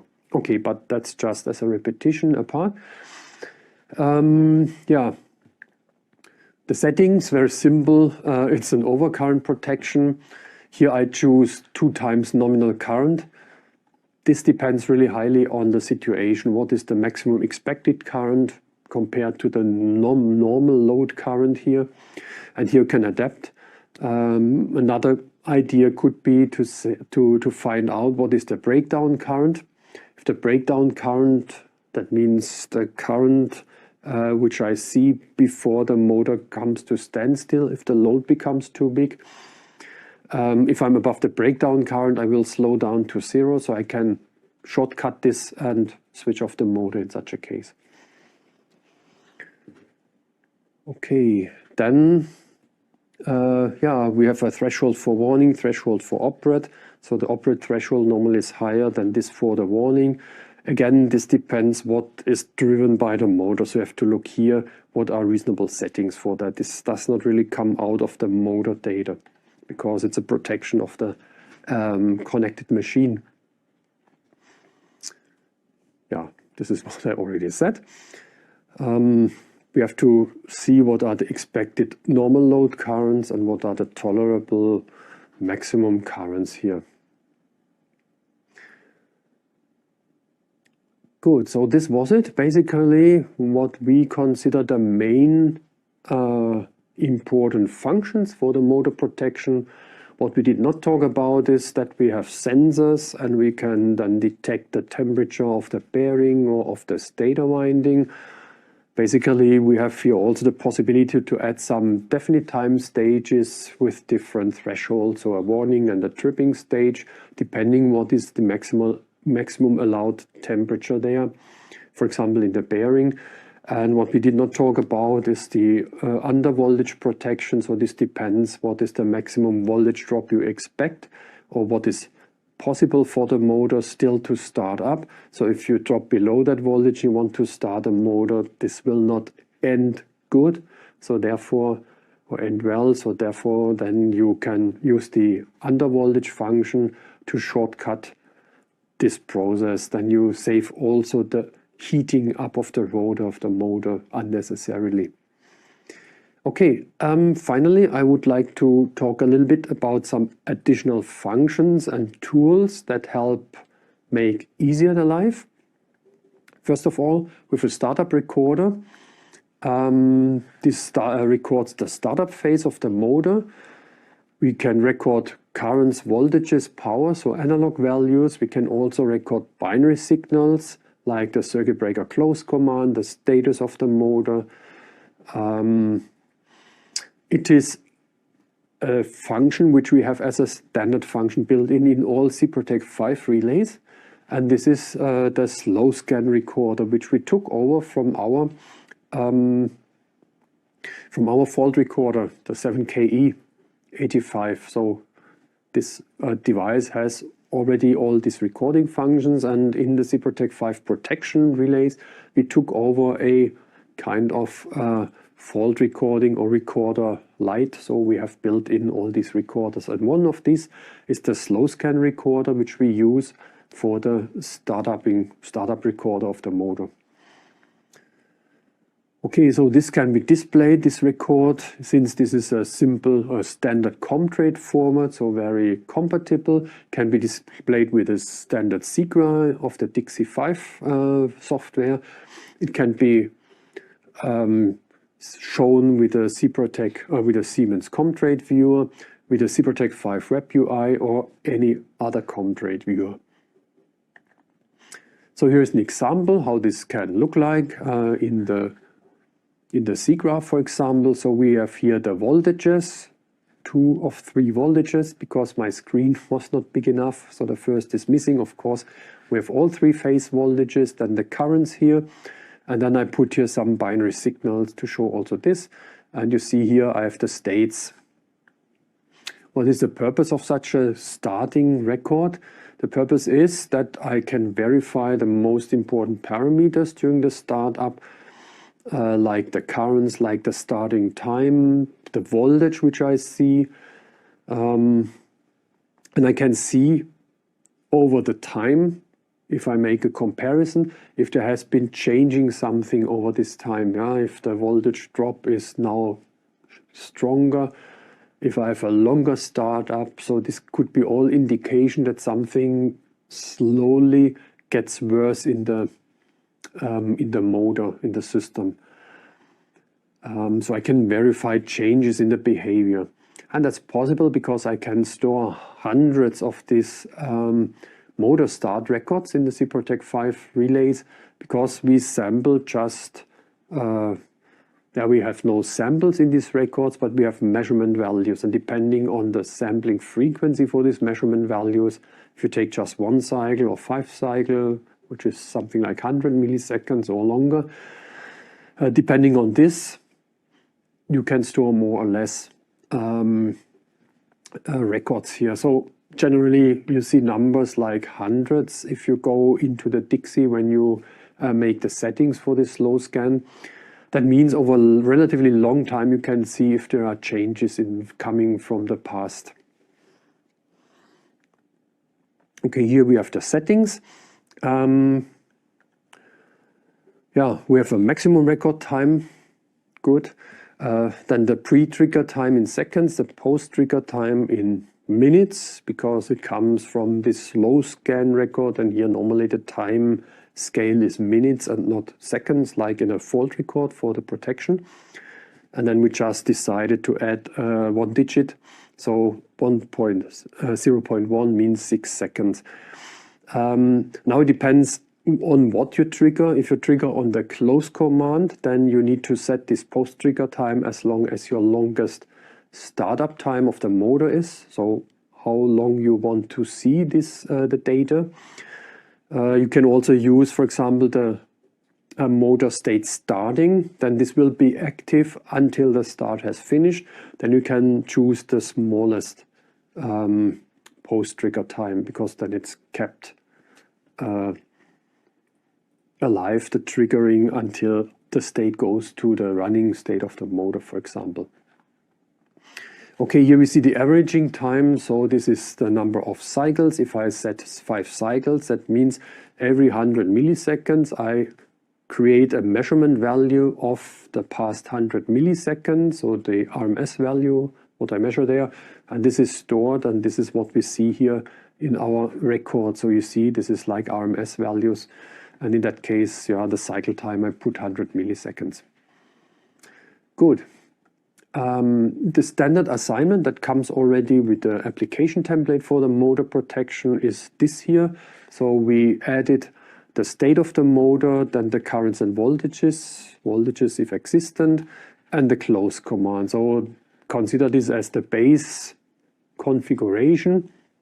If you want more signals in, then feel free just to add signals here in our information routing matrix in the Dixie 5. Again, this is freely assignable here. Okay, another tool which I would like to present you is the SIPROTEC Web UI. Yeah, this is a built-in web server in all our SIPROTEC 5 protection relays. And yeah, we see a picture here on the screen. So what you see here on the screen basically comes from the protection relay. Therefore, it's always there where you have a protection relay. The only thing what you need is a standard browser like Google Chrome or the Firefox or others maybe. And you access the relay via either the USB interface or via any Ethernet interface like the Dixie basically. Key features are standard web browser, so you don't need to buy a software. It's always there where the relays are, so it's a fine thing. You don't need to have a special software or something to work with a relay.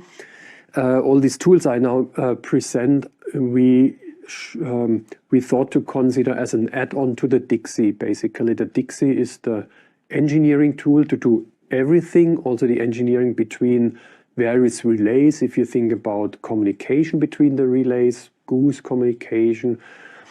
This web UI is a tool that you go to the relay and get some data, make some changes, work directly with the relay. So you cannot connect to, you can connect to more relays, but it's not that you make an engineering with that. It's more like an extended use of the display. So what you can do on the display, you roughly can also do here on the PC. More you can do here and in a more convenient way than on this display with a few keys what you have. Okay, what can we do? Status of the relay logs, spontaneous indications we can get. We can get fault records, statistic data, and more stuff. I think I have some examples here. I can visualize and modify active settings. I have a diagnosis overview with the overview of inactive functions, so it always makes sense to have a last look in there to ensure that all functions you want to have are really active, are switched on, are not blocked by any reason. So it's a good overview like that. The connection is via an encrypted way based on certificates, on the certificate that is in the relay. It's an HTTPS protocol, and you can use either a connection password or even role-based access control principle as we can use it in the Dixie 5. Or you quick and dirty, you have the relay just standing beside you, you want to quickly see something and this relay has no relevance in the substation, then you can also go there without any password, of course, but then it's not an HTTPS protocol, so it's not secured, not encrypted. This is what I normally do because I work with the relays not in the substations, but I want to find out some topics, some questions, and then I don't need that. But it's available. Okay, let's have a look. So this is basically the overview, and with each version we add a couple of functions normally, with each new version, firmware version of the relay. We can show, for example, a display screen with a dynamic indication of the breaker and switches. I can also put here an alarm list and also acknowledge this alarm list. So if it's red, I have to go there, then it goes away, for example. Here are settings, so I can change settings, and when then clicking here on this button, then I can download these settings into the relay, all without Dixie. I can show measurement values. If we talk about the first harmonics, the fundamentals, then I have here also a phasor diagram of the currents and voltages, and also here of the components, so negative, positive, zero sequence component of the currents and of the voltages, which then can be also shown here. Then the fault records, I can get fault records from the relay and store them on the local PC. I can trigger a fault record, and of course I can show the fault records here, again as you see here as an example. However, this is just, since this is coming from the relay, it's a limited way of analyzing the fault record. So all the nice features we have in the SIGRA, like circle diagrams, harmonics, and so on, we don't have here really. Okay, so that's the web UI. One important point is also customer support. So there's a button support. If you have some issues with the relay, some questions, you can collect all the relevant data in one file and send it then to the customer support, so they get everything at once. So you save time instead of sending something there and then they ask back, we need this and this and this. So you have everything in one file and you can send it. I think this is also a very handy solution what we have. Then with the next program, this is just called SIPROTEC Tools, because it's a couple of functions which are in these tools here. I presented this a little bit more in detail in the first webinar. So if you're interested, go there please and have a look there, or we find also additional information on our internet homepage. So it's a toolbox for field tasks, which is helpful also if you mount the relays in the cubicle. So we have a hardware and wiring test of the relay. It's a portable, relatively small program, so you don't need to install it. It's just you start it, and you don't need a Dixie for that. So it's again decoupled, completely free of Dixie, and it's free of charge. So it's also an add-on, but for the nature of the function, it's a program on the PC compared to what we have built in the relays as a web UI. So we have here a little bit overlapping, but again, a little bit different applications of all these programs. Good. Hardware and wiring test. Let me see. No, I don't have more slides for that. Hardware and wiring test. That means in the cubicle, you can put a voltage on the cubicle terminals and then see if a binary input is activated, or you can close a contact in the relay and then verify if you go to the terminals of the cubicle, if really then you have a closed loop, so a short circuit, that the contact really closes the two terminals, which it should close on the cubicle, in the cubicle. Then you can upload a configuration someone gets from the Dixie. So the Dixie creates a so-called TCF file, and this file you can then take and upload this with the SIPROTEC tools into the relay. What else? Upgrade device functionality. That means if you need more function points in the relay, just take this tool, get the file, it's a so-called DAF, ending DAF file, from the function point manager, for example. There you can create easily such a file with additional function points, and then you take that file and load it into the Dixie the SIPROTEC 5 relays. A very fast process. So we have here a very high flexibility to adapt, let's say, the functionality of the relay. If you think about this with the function points, if you make a configuration for an end customer, maybe at the beginning it's not really clear how many function points you need, how many functionality, then it makes sense to buy the relay just without function points, make the complete configuration, discuss it with the end customer if you are a, how to say that, the supplier for the end customer.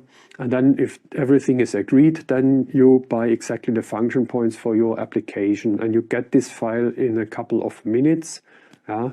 The time is the typing time you need to identify the relay, basically. The rest is very fast. And then you don't download it into the relay. Good. the same firmware, you can upload a firmware into the relay. Firmware and configuration you can upload to a big amount of relays at the same time. So this is a very fast uploading into the relay, even faster than with a Dixie 5, I would say. And finally, you can download device data from the relay to your PC, like fault records, like the configuration, other process data. Okay, and then we have the SIPROTEC Digital Twin. It's a virtual testing platform for SIPROTEC 5 protection devices. It looks like that if you start the program. You see here the relay. And this relay is created by the product code you create with a Dixie 5. Then you export a simulation file. The simulation file is loaded into this in this application, into the digital twin, and then the relay starts up. You start up this, and then you see the relay. What can you do? You have a hardware-free testing of your applications, of your configurations. You can test everything already before you have the relay or before you have the wiring of the relay together with other relays. Just to mention a few functions, basically it's all what we have in the real SIPROTEC 5 relays. So you can test a protection interface between two line diff protection relays. You can test goose signals coming from one relay to the other relay. In that case, you activate several relays, as many as you need, and then you can test the goose signal. So if a signal that is created in one relay arrives at the other relay, that this configuration is fine. You can test interlockings, the controls of all the switching elements you have, if this is working, if the interlocking is working, so you can go there and switch every switching element and verify if it's interlocked in all the conditions you want.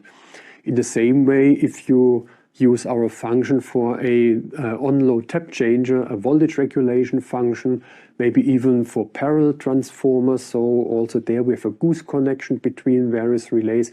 You can test that stuff. If you have CFC logics in the relay, you can create the CFC logic and then make an online simulation with the CFC logic. So all this is possible with this digital twin to test beforehand, before you have even the relay on your table. Good. So you can replay fault records. So you have a fault record, maybe interesting for the end user, and you have a behavior of the relay which looks strange. Then you can replay the fault record on the digital twin, and you can examine what's going on here. You can add additional signals, replay it again to get more information, change parameters, and then see if the behavior is better. Just to mention a couple of applications for this replaying of fault records. Okay, finally, I would like to mention that we have more information for you. We wrote a motor protection application guide, which you can download here under this link if you get the documentation. So it's a booklet which has approximately 80 pages. You see there is much more information that I could convey to you now in this webinar here. We have general information about protection functions. We have examples for various motor sizes, typical setting examples, also based on real motor data. So it's a good basis or source of additional information if you want to continue with motor protection. Okay, now it's time to go to the Q&A session. I would like to thank you for watching and listening to my explanation in this webinar. Thank you very much.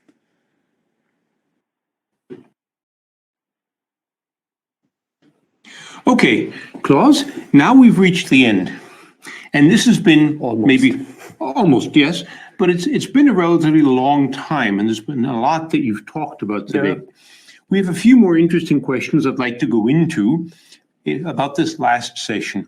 First of all, from MRC, we got the following question. Do you have any predefined input data for motor manufacturers that can lead us to collect all of the necessary data at once? And are there any safe estimates for missing information? I saw that this question got a lot of clapping hands after the question in the chat, so it seems that this is really a big interest. I think basically it's the stuff I presented, the settings and so on. You saw this example which I showed you as an example of settings coming from a motor manufacturer. I tried to condense that and write a list with the most important information you need from the motor manufacturer so that you can ask that. And maybe I provide it in an application note. I'm not sure which document it will be, but I think if there is such a big request, I will write something down so that you have something to hand over to the motor manufacturer. And if data is missing, I think this is a little bit a second part of the question. Let's say, for example, the K factor, there can be some tricks to get an estimate about that. I will also write down something like that. So how to get an estimate if something is missing.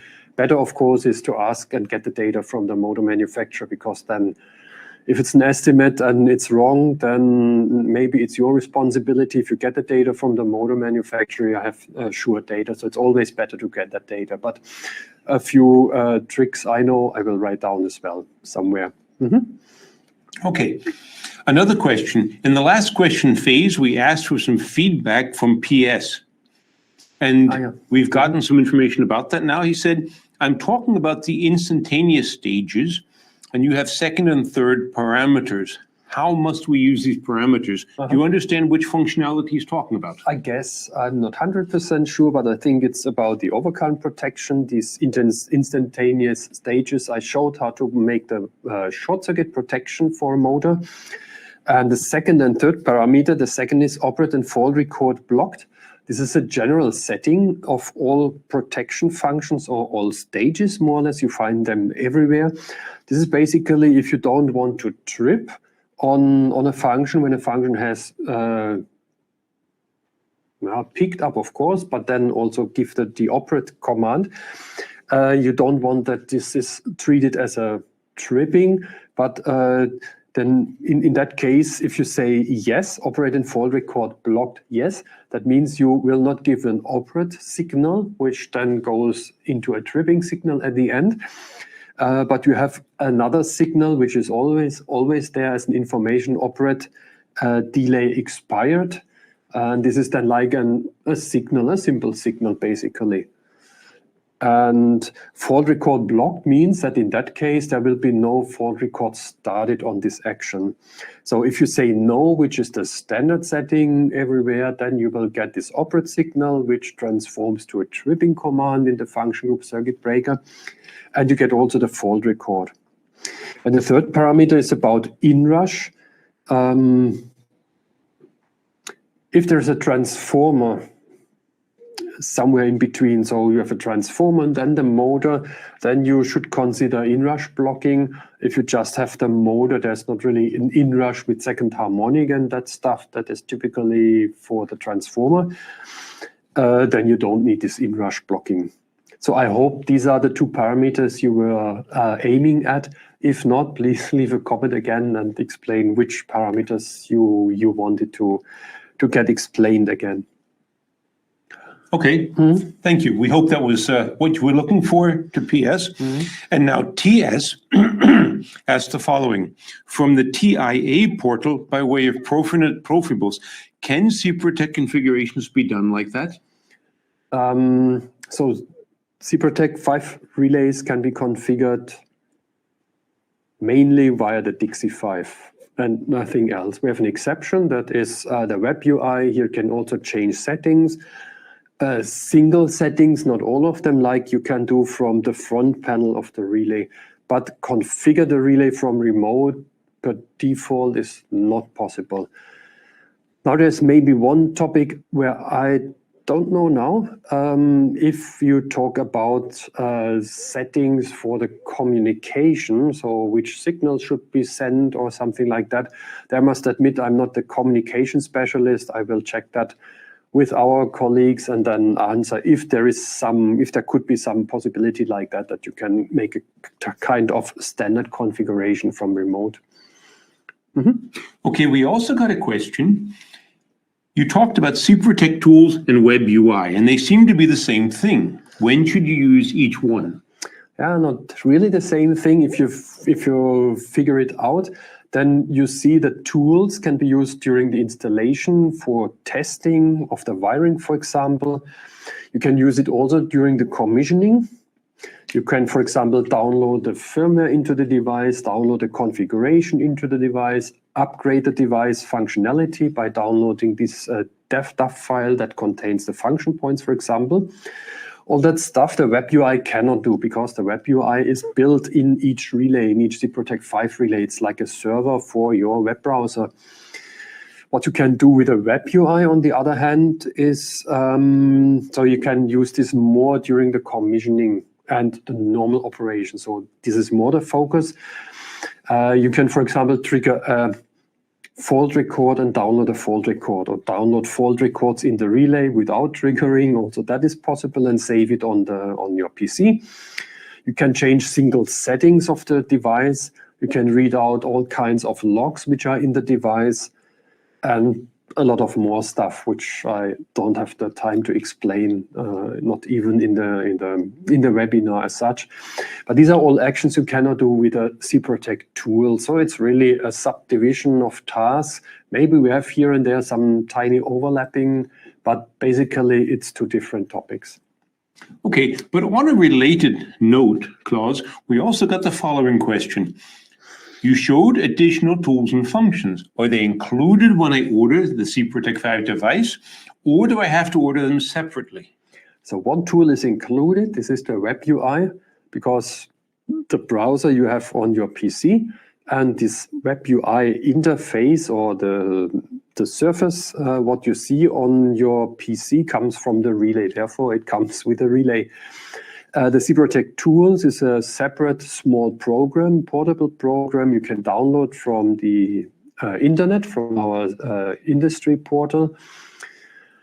It's free of charge, so it does not come automatically, but you can get it. Or if you install the Dixie, you get it also installed automatically from the Dixie. That's just a BiPAC, I don't know in an English. additional feature. Additional feature, yeah. And what else? The digital twin is separate. So it's a program, and you have to buy a license for that to use that, because it's extra effort and the extra feature what we have. So this does not come with a relay either. Okay, there's one more question I think might be useful to bring now, Klaus.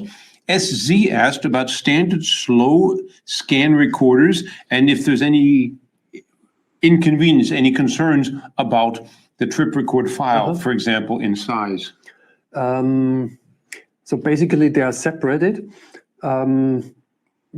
In the settings, you reserve a certain amount of memory, and this is normally enough to host hundreds, I would say now, depending on the settings, but many of these slow scan records. And the idea of the slow scan record is, I don't know if it was really clear during the video, that you have only a few samples, so every 100 milliseconds, and then the size, you can register a long time first, so the full motor start, even if it's minutes, no problem, and the file size is relatively small, therefore you can host many of them. How this is internally organized with the memory, I'm not 100% sure. If we take away something from the standard recording, the fault recorders, if we have many fault recorders, or if we increase the memory for the fault recorders. On the other hand, the number of real fault records we can store in a relay is also high, so a maximum of 128. Or if you go into the manual, you see some examples how many fault records you can get. This depends also on the sampling frequency, but it's also a high number. So if it's not 128 because you have very long fault records, then maybe it's 50 or 60, but it's still enough, I would say, and there is not really an interference. Okay, so what that basically means is we can be confident that the SIPROTEC 5 has enough capability to take on and store fault records and also scanning of startup sequences as we would need for the operation. Yeah, Okay. I think we can say that. Anything else you'd like to say before we close, Klaus? Not really. Okay, you had a lot to say today, and we thank you very much for that. So first of all, we'd like to thank Klaus for the time and the effort he put in to prepare all of this to share it with us today. I'd also like to pass on from both of us our great thanks to all of you for your time and interest to be here with us today. We had about 150 participants through this entire period, learning about motor protection with SIPROTEC 5. This live session has been recorded, and it can be called up again for on-demand viewing later. Either you want to see it again, or you want to share it with someone else who can call it up and also watch it. The only real difference is that you cannot pose questions during the on-demand viewing. So if you have any more questions that you're thinking of now, please put them in just now so that we can answer them in writing as we close off for this webinar series. You'll find in just a moment or two download files being made available here. It's the presentation that Klaus shared with us today, and also this motor protection application guide. Both of them can become very important resources with you when you start to plan new projects with motor protection requirements. And if you have any further questions and requirements related to motor protection or in SIPROTEC in general, please feel free to contact your local Siemens representatives for support wherever you happen to be. We know that we have had people from Zambia, South Africa, Angola, Mexico, and Korea in this webinar series. We're very happy about that. We thank you all for joining, not just those from the area managed from Austria, which we originally chose to do this webinar for, but really all of Europe and most of the world.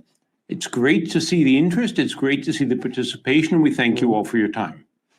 Yeah, also thank you from my side. Have a good time. Okay. Stay safe. And good day.